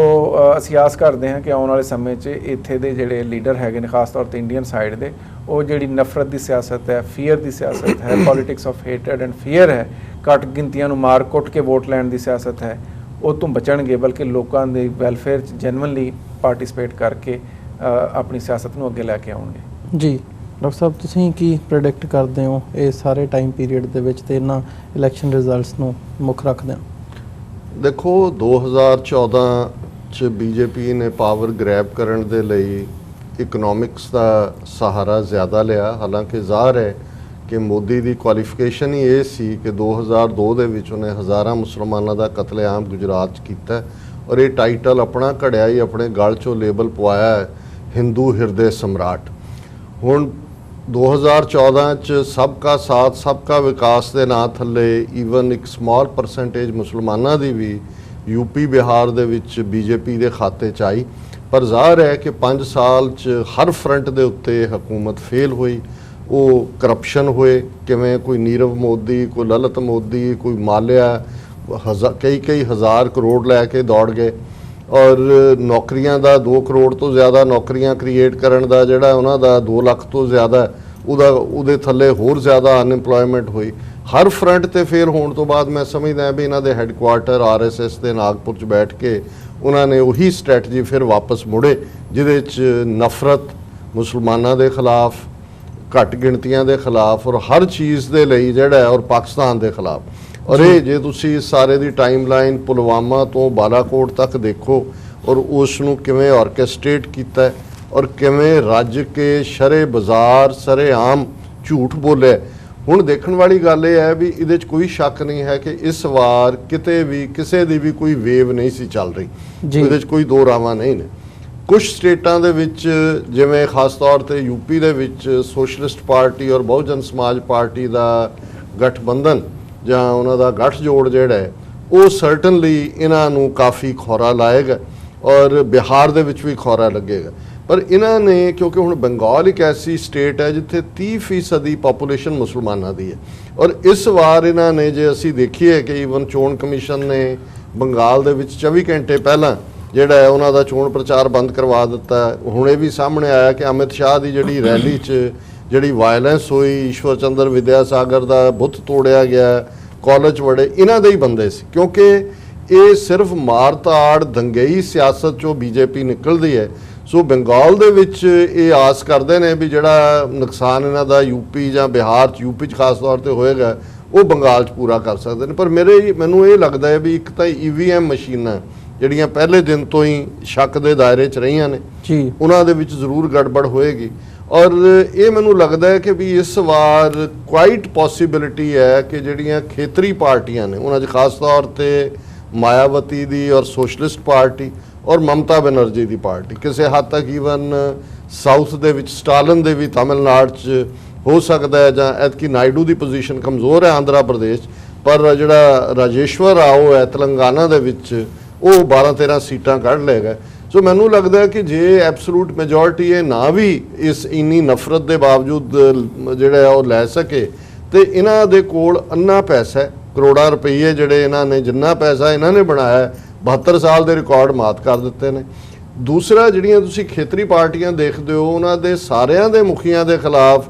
ਸੈਂਟਰ ਏਜੰਸੀਆਂ ਨੇ ਕੇਸ ਰਜਿਸਟਰ ਕੀਤੇ ਹੋਏ ਨੇ ਔਰ ਹੁਣ ਐਨ ਇਲੈਕਸ਼ਨਾਂ ਦੇ ਮੌਕੇ ਤੇ ਵੀ ਕਿਤੇ CBI ਦਾ ਛਾਪਾ ਪੈ ਰਿਹਾ ਹੈ, ਕਿਤੇ ਇਨਕਮ ਟੈਕਸ ਦਾ ਪੈ ਰਿਹਾ, ਕਿਤੇ ਸੁਪਰੀਮ ਕੋਰਟ ਦੇ ਸਾਹਮਣੇ ਆ ਰਹੇ ਨੇ। ਸੋ ਮੈਨੂੰ ਇਹ ਲੱਗਦਾ ਹੈ ਕਿ ਉਸ ਤੋਂ ਬਾਅਦ ਉਹ ਮਾਇਆਵਤੀ ਹੋਏ ਜਾਂ ਈਵਨ ਮਮਤਾ ਬੈਨਰਜੀ ਦਾ ਆਪਣਾ ਭਤੀਜਾ ਵੀ ਉਹਨਾਂ ਨੇ ਫੜੂੰਗਿਆ ਹੋਇਆ ਔਰ ਈਵਨ ਜਿਹੜਾ ਉਹਨਾਂ ਦਾ ਪੁਲਿਸ ਦਾ ਡਾਇਰੈਕਟਰ ਜਨਰਲ ਸੀ ਉਹਨੂੰ ਵੀ ਐਨ ਮੌਕੇ ਦੇ ਉੱਤੇ CBI ਨੇ ਤਲਬ ਕੀਤਾ ਸੀ। ਸੋ ਮੈਨੂੰ ਲੱਗਦਾ ਹੈ ਵੀ ਇਹ ਮਨੀ ਔਰ ਇਹ ਪ੍ਰੈਸ਼ਰ ਟੈਕਟਿਕ ਦੇ ਰਾਹੀਂ ਰੀਜਨਲ ਪਾਰਟੀਆਂ ਵਾਲੇ ਉਹ ਇਹ ਸਮਝਣਗੇ ਕਿ ਜੀ ਥੋੜੀ ਦੇਰ ਹਕੂਮਤ ਚਾਣ ਨਾਲ ਘੱਟੋ ਘੱਟ ਆਪਣੇ ਕੇਸਾਂ ਤੋਂ ਨਿਜਾਤ ਪਾਈ ਜਾ ਸਕਦੀ ਹੈ। ਸੋ ਇਹ ਮੇਰਾ ਫੀਅਰ ਹੈ ਕਿ ਵੀ ਅਲਟੀਮੇਟਲੀ ਹੋ ਸਕਦਾ ਇਹਨਾਂ ਕੋਲ ਐਬਸੋਲੂਟ ਮੈਜੋਰਿਟੀ ਨਾ ਆਏ ਪਰ ਇਹ ਬਹੁਤ ਜਲਦੀ ਖੇਤਰੀ ਪਾਰਟੀਆਂ ਨੂੰ ਗ੍ਰੈਬ ਕਰਨਗੇ ਕਿਉਂਕਿ ਸਭ ਤੋਂ ਵੱਡੀ ਪਾਰਟੀ ਦੇ ਤੌਰ ਤੇ ਇਹ ਜ਼ਰੂਰ ਉਭਰਨਗੇ। ਬਾਕੀ ਪੰਜਾਬ ਦੇ ਹਵਾਲੇ ਨਾਲ ਜ਼ਾਹਰ ਹੈ ਕਿ ਜੋ ਉੱਥੇ ਨਜ਼ਰ ਆ ਰਿਹਾ ਇਸ ਵੇਲੇ ਸਿੱਖ ਤੇ ਸਿੱਖ ਮੁੱਦੇ ਦੋਨੋਂ ਹੀ ਗਾਇਬ ਨੇ ਪੰਜਾਬ 'ਚੋਂ ਔਰ ਇਹ ਦੋਨੋਂ ਹੀ ਸਿੱਖ ਕਿਲਰਸ ਪਾਰਟੀਆਂ ਜਿਹਨੂੰ ਅੰਗਰੇਜ਼ੀ 'ਚ ਕਹਿੰਦੇ ਨੇ ਵੀ ਸਿੱਖਾਂ ਦੇ ਕੋਲ ਕੋਈ ਥਰਡ ਆਪਸ਼ਨ ਨਹੀਂ ਹੈ, ਬਿਟਵੀਨ ਦਾ ਰੌਕ ਐਂਡ ਦਾ ਸੀ ਵਾਲੀ ਸਾਡੀ ਸਿਚੁਏਸ਼ਨ ਬਣੀ ਹੋਈ ਹੈ। ਪਰ ਅਸੀਂ ਫਿਰ ਵੀ ਇਹ ਸਮਝਦੇ ਹਾਂ ਵੀ ਜਿਹੜੇ ਇੰਡੀਵਿਜੂਅਲ ਕੈਂਡੀਡੇਟ ਨੇ ਉਹ ਸਰ ਸਿਮਰਨਜੀਤ ਸਿੰਘ ਮਾਨ ਹੋਣ, ਬੀਬੀ ਪਰਮਜੀਤ ਕੌਰ ਖਾਲੜਾ ਹੋਏ, ਡਾਕਟਰ ਧਰਮਵੀਰ ਗਾਂਧੀ ਹੋਣ, ਸੁਖਪਾਲ ਸਿੰਘ ਖਹਿਰਾ ਹੋਣ ਔਰ ਮਨਵਿੰਦਰ ਸਿੰਘ ਗਿਆਸਪੁਰ, ਇਹ ਘੱਟੋ ਘੱਟ ਇਹਨਾਂ ਨੇ ਕਿਸੇ ਨੇ ਹਿਊਮਨ ਰਾਈਟ ਦੇ ਮੁੱਦੇ ਤੇ ਕੰਮ ਕੀਤਾ ਹੈ। ਡਾਕਟਰ ਧਰਮਵੀਰ ਸ਼ਾਸਤਰੀ ਭਾਵੇਂ ਪੰਜਾਬੀ ਹਿੰਦੂ ਨੇ ਪਰ ਇੱਕ ਇਮਾਨਦਾਰ ਆਦਮੀ ਜਿਨ੍ਹਾਂ ਨੇ ਪੰਜਾਬ ਦੇ ਮੁੱਦੇ, ਪੰਜਾਬ ਦੇ ਪਾਣੀ ਇਹਨਾਂ ਦੇ ਗੱਲ ਕੀਤੀ ਹੈ। ਸਿਮਰਨਜੀਤ ਸਿੰਘ ਮਾਨ ਖਾਲਿਸਤਾਨ ਦੇ ਝੰਡਾ ਬਰਦਾਰ ਨੇ। ਸੋ ਇਹ ਫਾਈਟ ਜ਼ਰੂਰ ਦੇ ਰਹੇ ਨੇ ਪਰ ਜਿੱਥੇ ਕਲਚਰ ਹੀ ਜਿਹਨੂੰ ਕਦੇ ਇਹਨੇ ਮਾਰਕੰਡੇ ਕਾਟਜੂ ਨੇ ਕਿਹਾ ਸੀ ਕਿ ਦੇ ਡੋਂਟ ਕਾਸਟ देयर ਵੋਟ, ਦੇ ਵੋਟ देयर ਕਾਸਟ ਜੀ। ਸੋ ਉੱਥੇ ਜਿਹੜੀਆਂ ਵੋਟਾਂ ਨੇ ਉਹ ਐਤਕੀ ਤਾਂ ਇਸ ਵਾਰ ਬਿਲਕੁਲ ਹੀ ਕੋਈ ਮੁੱਦਿਆਂ ਦੇ ਉੱਤੇ ਨਹੀਂ ਲੜੀਆਂ ਜਾ ਰਹੀਆਂ। ਇੱਕ ਪਾਸੇ ਮੋਦੀ ਮੋਦੀ ਮੋਦੀ ਕਰਕੇ ਬਾਦਲ ਵੀ ਜਿਹੜਾ ਜਾ ਕੇ ਮੰਗ ਰਿਹਾ ਹੈ। ਔਰ ਕਾਂਗਰਸ ਦੇ ਲੀਡਰਾਂ ਦੇ ਵਿੱਚ ਇਹ ਹੋੜ ਲੱਗੀ ਹੋਈ ਹੈ, ਉਹ ਭਾਵੇਂ ਨਵਜੋਤ ਸਿੱਧੂ ਹੋਏ ਜਾਂ ਅਮਰਿੰਦਰ ਹੋਏ ਜਾਂ ਦੂਜੇ ਹੋਣ, ਕਿ ਜੀ ਉਹ ਰਾਹੁਲ ਗਾਂਧੀ ਨੂੰ ਤੇ ਉਹਦੇ ਪਿਓ ਨੂੰ ਰਾਜੀਵ ਗਾਂਧੀ ਨੂੰ ਦੁੱਧ ਧੋਤਾ ਸਾਬਤ ਕਰਨ ਤੇ ਸਿੱਖਾਂ 'ਚ ਆ ਕੇ ਲੱਗੇ ਹੋਏ ਨੇ, ਜਦੋਂ ਕਿ ਸਾਡੇ ਲਈ ਇਹ ਦੋਨੋਂ ਹੀ, ਕਾਂਗਰਸ ਨੇ ਨਸਲਕੁਸ਼ੀ ਤੋਂ ਬਾਅਦ ਨਸਲਕੁਸ਼ੀ ਕੀਤੀ ਔਰ ਆਰਐਸਐਸ ਦਾ ਨਤੀਜਾ ਜਿਹੜਾ ਸਾਰੇ ਪੀਰੀਅਡ 'ਚ ਇਹ ਰਿਹਾ ਵੀ ਉਹਨਾਂ ਨੇ ਸਿੱਖੀ ਮਾਰੀ ਹੈ, ਸਿੱਖ ਇੰਸਟੀਚਿਊਸ਼ਨ 'ਚ ਵੜ ਗਏ। ਪਟਨਾ ਸਾਹਿਬ ਕਮੇਟੀ, ਹਜ਼ੂਰ ਸਾਹਿਬ ਕਮੇਟੀ ਪਹਿਲਾਂ ਇਹਨਾਂ ਦੇ ਕੰਟਰੋਲ 'ਚ ਸੀ, ਹੁਣ ਉਹ ਇੱਕ ਟੁੱਚਾ ਜਿਹਾ ਮਨਜਿੰਦਰ ਸਰਸਾ ਜਿਹੜਾ ਸਿਟਿੰਗ ਐਮਐਲਏ ਹੈ ਬੀਜੇਪੀ ਦਾ, ਉਹ ਦਿੱਲੀ ਕਮੇਟੀ ਦਾ ਪ੍ਰਧਾਨ ਹੈ। ਔਰ ਪੰਜਾਬ ਦੇ ਵਿੱਚ ਕਿੰਨਾ ਇਨਫਲੂਐਂਸ ਬਾਦਲ ਰਾਹੀਂ ਆਰਐਸਐਸ ਨੇ ਲਿਆਂਦਾ ਹੈ। ਸੋ ਮੈਂ ਸਮਝਦਾ ਵੀ ਸਾਡੇ ਲਈ ਠੀਕ ਹੈ, ਕਿਉਂਕਿ ਜਿਹੜੇ ਲੋਕ ਉੱਥੇ ਰਹਿੰਦੇ ਨੇ ਉਹਨਾਂ ਨੇ ਡੇ ਟੂ ਡੇ ਜਿਹੜਾ ਮੁੰਡਿਆਂ ਨੂੰ ਨੌਕਰੀਆਂ ਵੀ ਦਿਵਾਉਣੀਆਂ, ਬਦਲੀਆਂ ਵੀ ਕਰਵਾਉਣੀਆਂ, ਦੂਜੇ ਵੀ ਉਹਨਾਂ ਨੂੰ ਕਿਤੇ ਨਾ ਕਿਤੇ ਪਾਰਟਿਸਿਪੇਟ ਕਰਨਾ ਪੈਂਦਾ। ਪਰ ਸਿੱਖਾਂ ਨੂੰ ਇਸ ਗੱਲ ਦੀ ਸਮਝ ਹੋਣੀ ਚਾਹੀਦੀ ਹੈ ਵੀ ਉਸ ਸਿਸਟਮ 'ਚੋਂ ਸਾਡੇ ਲਈ ਕੁਛ ਨਹੀਂ ਨਿਕਲਣਾ ਔਰ ਅਸੀਂ ਇਸ ਗੱਲ ਦੇ ਉੱਤੇ ਅਮੰਨਾ ਕਰਕੇ ਕੰਮ ਕਰੀਏ ਕਿ ਦਰਿਆਏ ਜਮਨਾ ਤੋਂ ਵਾਘਾ ਤੱਕ ਇੰਡੀਪੈਂਡੈਂਟ ਸੋਵਰਨ ਨੇਸ਼ਨ ਖਾਲਿਸਤਾਨ ਜਿਹੜਾ ਹੈ ਉਹ ਇਹਨਾਂ ਦੇ ਕਬਜ਼ੇ 'ਚੋਂ ਲਿਬਰੇਟ ਕਰਵਾਈਏ। ਸੋ ਸਾਡਾ ਮੁੱਦਾ ਘੱਟੋ ਘੱਟ ਮੈਂ ਇਹ ਸਮਝਦਾ ਵੀ ਇਲੈਕਸ਼ਨਾਂ ਥੋੜਾ ਬਹੁਤ ਦਿਲਚਸਪੀ ਦਾ ਵਾਇਜ਼ ਹੁੰਦੀਆਂ, ਪਰ ਜੇ ਇਹ ਕਹੀਏ ਜੀ ਇਹਨਾਂ 'ਚੋਂ ਸਾਡੇ ਲਈ ਕੁਝ ਨਿਕਲਣਾ, ਇਹਦੀ ਕੋਈ ਪੋਸੀਬਿਲਿਟੀ ਨਹੀਂ ਨਜ਼ਰ ਆਉਂਦੀ ਜੀ। ਡਾਕਟਰ ਚੀਮਾ, ਜਿਵੇਂ ਤੁਸੀਂ ਵੀ ਗੱਲ ਕੀਤੀ ਹੈ ਕਿ ਇਹਨਾਂ ਚੋਣਾਂ ਦੇ ਵਿੱਚ ਜਾਂ ਚੋਣਾਂ ਤੋਂ ਪਹਿਲਾਂ ਜਿੱਦਾਂ ਦਾ ਮਾਹੌਲ ਰਿਹਾ, ਪਾਕਿਸਤਾਨ ਨੂੰ ਗਨ ਸ਼ਾਟਸ ਦੇ ਉੱਤੇ ਰੱਖਣ ਦੀ ਜਿਹੜੀ ਇੱਕ ਨੀਤੀ ਹੈ ਉਹ ਦੇਖਣ ਦੇ ਵਿੱਚ ਰਹੀ ਹੈ ਤੇ ਆਉਣ ਵਾਲੇ ਸਮੇਂ ਦੇ ਵਿੱਚ ਵੀ ਆਸ ਹੈ ਵੀ ਇਹ ਜਿਹੜੀ ਨੀਤੀ ਹੈ ਇਹ ਬਰਕਰਾਰ ਰਹੂਗੀ। ਇੱਕ ਕੌਮ ਦਾ, ਸਿੱਖ ਕੌਮ ਦਾ ਇੱਕ ਵੱਡਾ ਫੀਅਰ ਹੈ ਵੀ ਇਹਦੇ ਵਿੱਚ ਕਰਤਾਰਪੁਰ ਕੋਰੀਡੋਰ ਦਾ ਜਿਹੜਾ ਇਸ਼ੂ ਹੈ ਉਹ ਕੈਜੂਅਲਿਟੀ ਨਾ ਬਣ ਜਾਵੇ। ਹਾਲਾਂਕਿ ਪਾਕਿਸਤਾਨ ਦੇ ਅਫੀਸ਼ੀਅਲ ਚੈਨਲਸ ਵੱਲੋਂ ਇਹ ਗੱਲ ਜ਼ਰੂਰ ਸਾਹਮਣੇ ਆਈ ਹੈ, ਉਹਨਾਂ ਦਾ ਇਹ ਕਹਿਣਾ ਹੈ ਕਿ ਇਹਨਾਂ ਚੋਣਾਂ ਤੋਂ ਬਾਅਦ ਅਸੀਂ ਉਮੀਦ ਕਰਦੇ ਹਾਂ ਕਿ ਜਿਹੜੀ ਭਾਰਤ ਦੀ ਸਰਕਾਰ ਹੈ ਸਾਡੇ ਨਾਲ ਇਸ ਕਰਤਾਰਪੁਰ ਕੋਰੀਡੋਰ ਨੂੰ ਅੱਗੇ ਅਮਲੀ ਜਾਮਾ ਪਹਿਨਾਉਣ ਦੇ ਲਈ ਜਿਹੜੀ ਗੱਲਬਾਤ ਹੈ ਉਹ ਤੋਰੂਗੀ। ਤੁਹਾਡੇ ਕੀ ਥਾਟਸ ਨੇ ਕਰਤਾਰਪੁਰ ਕੋਰੀਡੋਰ ਬਾਰੇ ਤੇ ਇਹ ਸਾਰੀ ਡਿਵੈਲਪਮੈਂਟ ਨੂੰ ਦੇਖਦੇ ਹਾਂ ਕਿਵੇਂ ਦੇਖਦੇ ਹੋ ਕਿ ਕਰਤਾਰਪੁਰ ਕੋਰੀਡੋਰ ਦੀ ਵਾਇਬਿਲਿਟੀ ਵੀ ਤੇ ਉਹਦੀ ਅਹਿਮੀਅਤ ਵੀ? ਦੇਖੋ, ਕਰਤਾਰਪੁਰ ਕੋਰੀਡੋਰ ਦੇ ਉੱਤੇ ਪਾਕਿਸਤਾਨ ਦਾ ਸਟਾਂਸ ਤੇ ਜਿਹੜਾ ਸੀ ਉਹਨਾਂ ਦੀ ਰਿਪਰੈਜ਼ੈਂਟੇਟਿਵਸ ਨੇ ਦਿੱਤਾ ਉਹ ਬੜਾ ਕਲੀਅਰ ਆ ਕਿ ਜਿੰਨਾ ਵੀ ਕੌਨਫਲਿਕਟ ਹੋਵੇ ਸਾਡਾ ਭਾਰਤ ਦੇ ਨਾਲ ਉਹ ਕਰਤਾਰਪੁਰ ਕੋਰੀਡੋਰ ਤੋਂ ਇਫੈਕਟ ਨਹੀਂ ਹੋਏਗਾ। ਡਾਕਟਰ ਸਾਹਿਬ ਨੇ ਜਿੱਦਾਂ ਜ਼ਿਕਰ ਕੀਤਾ ਕਿ ਪੰਜਾਬ ਦੇ ਗਵਰਨਰ ਮੁਹੰਮਦ ਸਰਵਰ ਇੱਥੇ ਆਏ ਸੀ ਪਿਛਲੇ ਦਿਨੀ, ਉਦੋਂ ਮੈਂ ਵੀ ਯੂਕੇ ਤੋਂ ਸਪੈਸ਼ਲ ਆਇਆ ਸੀ, ਉਹਨਾਂ ਦੀ ਸਾਰੀ ਜਿਹੜੀ ਮੀਟਿੰਗ ਸੀ ਉਹਦੇ 'ਚ ਮੈਂ ਵੀ ਸੀਗਾ। ਉਹ 'ਚ ਮੈਂ ਉਹਨਾਂ ਨੂੰ 2-3 ਚੀਜ਼ਾਂ ਕਹੀਆਂ ਸੀ ਜਿਹੜੇ ਮੁੱਖ ਮੁੱਦੇ ਆਪਾਂ ਸਿੱਖ ਪੰਥ ਵੱਲ ਨੂੰ ਉਹਨਾਂ ਦੇ ਸਾਹਮਣੇ ਰੱਖੇ ਸੀ। ਪਹਿਲੀ ਗੱਲ ਤਾਂ ਮੈਂ ਉਹਨਾਂ ਨੂੰ ਇਹ ਕਿਹਾ ਸੀ ਕਿ ਪਾਕਿਸਤਾਨੀ ਸਰਕਾਰ ਨੂੰ ਜਿਹੜੀ ਹੈ ਸਿੱਖਾਂ ਪ੍ਰਤੀ ਆਪਣੀ ਪਾਲਿਸੀ ਬਦਲਣੀ ਪਊਗੀ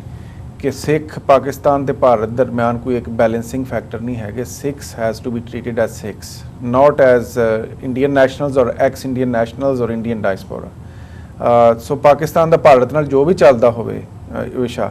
ਜਿਹੜੇ ਪਾਕਿਸਤਾਨ ਦੇ ਸਿੱਖਾਂ ਪ੍ਰਤੀ ਰਿਲੇਸ਼ਨ ਆ ਉਹ ਅਫੈਕਟ ਨਹੀਂ ਹੋਣੇ ਚਾਹੀਦੇ। ਇਹ ਉਹਨਾਂ ਨੂੰ ਮੈਂ ਬੜੇ ਚੰਗੇ ਤਰੀਕੇ ਨਾਲ ਸਮਝਾਉਣ ਦੀ ਕੋਸ਼ਿਸ਼ ਕੀਤੀ, ਕਿਉਂਕਿ ਹੁਣ ਜਿਹੜਾ ਡਾਇਸਪੋਰਾ ਬਾਹਰ ਬੈਠਾ ਉਹਦੇ 'ਚ ਕੈਨੇਡੀਅਨ ਸਿੱਖ ਵੀ ਆ, ਉਹਦੇ 'ਚ ਅਮਰੀਕਨ ਸਿੱਖ ਵੀ ਆ, ਉਹ 'ਚ ਆਸਟ੍ਰੇਲੀਅਨ ਸਿੱਖ ਵੀ ਆ, ਉਹ 'ਚ ਯੂਰਪੀਅਨ ਸਿੱਖ ਵੀ ਆ, ਉਹ 'ਚ ਬ੍ਰਿਟਿਸ਼ ਸਿੱਖ ਵੀ ਆ। So Sikhs has to be treated as Sikhs by Pakistan. ਇਹ ਗੱਲ ਤਾਂ ਆਪਾਂ ਉਹਨਾਂ ਨੂੰ ਬੜੀ ਕਲੀਅਰਲੀ ਦੱਸੀ ਸੀ।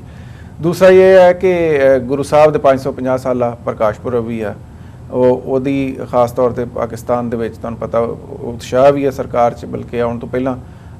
ਮੈਨੂੰ ਕਿਸੇ ਅਧਿਕਾਰੀ ਨੇ ਕੰਟੈਕਟ ਕੀਤਾ ਸੀ ਕਿ ਪਾਕਿਸਤਾਨੀ ਸਰਕਾਰ ਜਿਹੜੀ ਹੈ ਇਹਨੂੰ ਪੂਰੇ ਉਤਸ਼ਾਹ ਨਾਲ ਮਨਾਉਣਾ ਚਾਹੁੰਦੀ ਹੈ ਔਰ ਉਹ ਕਮਿਟਮੈਂਟ ਉਹਨਾਂ ਦੀ ਆਪਣੀ ਥਾਂ ਮੌਜੂਦ ਹੈ ਜੀ। ਪਰ ਭਾਰਤ ਨੂੰ ਇਹ ਗੱਲ ਸੂਟ ਨਹੀਂ ਕਰਦੀ, ਖਾਸ ਤੌਰ ਤੇ ਜੇ ਬੀਜੇਪੀ ਦੀ ਸਰਕਾਰ ਆਵੇ ਤਾਂ ਉਹ ਤਾਂ ਚਾਹੁੰਦੀ ਨਹੀਂ ਕਿ ਖਾਸ ਤੌਰ ਤੇ ਪੰਜਾਬ ਦੇ ਵਿੱਚ ਜਿਹੜੇ ਇੱਕ ਪਾਸੇ ਸਿੱਖ ਕੌਮ ਵਾਸਤੇ ਹੈ, ਦੂਸਰੇ ਪਾਸੇ ਮੁਸਲਮਾਨ ਵਾਸਤੇ ਹੈ, ਪਾਕਿਸਤਾਨ ਸਿੱਖਾਂ ਪ੍ਰਤੀ ਜਿਹੜਾ ਪਿਆਰ ਹੈ ਉਹ ਸਸਟੇਨ ਕਰੇ। ਉਹਨਾਂ ਦਾ ਜਿਹੜਾ ਵੋਟਰ ਬੈਂਕ ਹੈ ਉਹਨੂੰ ਵੀ ਸ਼ਾਇਦ ਇਹ ਚੀਜ਼ ਸੂਟ ਨਾ ਕਰਦੀ ਹੋਏ। ਉਹ ਤਾਂ ਕਿਉਂਕਿ ਪਾਕਿਸਤਾਨ ਨੇ ਇੱਕ ਇਨੀਸ਼ੀਏਟਿਵ ਲਿਆ, ਸੋ ਇੰਡੀਆ ਨੂੰ ਇਲੈਕਸ਼ਨ ਵੀ ਆ ਰਹੇ ਸੀ, ਉਹਨਾਂ ਨੇ ਹਰ ਸੂਰਤ ਦੇ ਵਿੱਚ ਇਹਨੂੰ ਹੁਣ ਕਿਸੇ ਨਾ ਕਿਸੇ ਤਰੀਕੇ ਨਾਲ ਬੈਲੈਂਸ ਤਾਂ ਕਰਨਾ ਸੀ। ਪਰ ਅਸੀਂ ਆਸ ਇਹੀ ਰੱਖਦੇ ਹਾਂ ਕਿ ਜਿਹੜੀ ਵੀ ਸਰਕਾਰ ਆਏਗੀ, ਜਿਹੜੀ ਵੀ ਉਹਨਾਂ ਦੀ ਪਾਕਿਸਤਾਨ ਪ੍ਰਤੀ ਇੱਕ ਨੀਤੀ ਹੋਏਗੀ, ਉਹ ਪਾਕਿਸਤਾਨ ਦੇ ਨਾਲ ਆਪਣੇ ਸਕੋਰ ਹੋਰ ਬਹੁਤ ਤਰੀਕਿਆਂ ਨਾਲ ਸੈਟਲ ਕਰ ਸਕਦੇ ਆ। ਪਰ ਜਿਹੜੀ ਕਰਤਾਰਪੁਰ ਸਾਹਿਬ ਦੀ ਗੱਲ ਹੈ ਇੱਕ ਸਪਿਰਿਚੁਅਲ ਗੱਲ ਹੈ, ਸਿੱਖਾਂ ਦੇ ਧਰਮ ਦੀ ਗੱਲ ਹੈ, ਇਹ 'ਤੇ ਕੋਈ ਜ਼ਦ ਨਹੀਂ ਪਵੇਗੀ।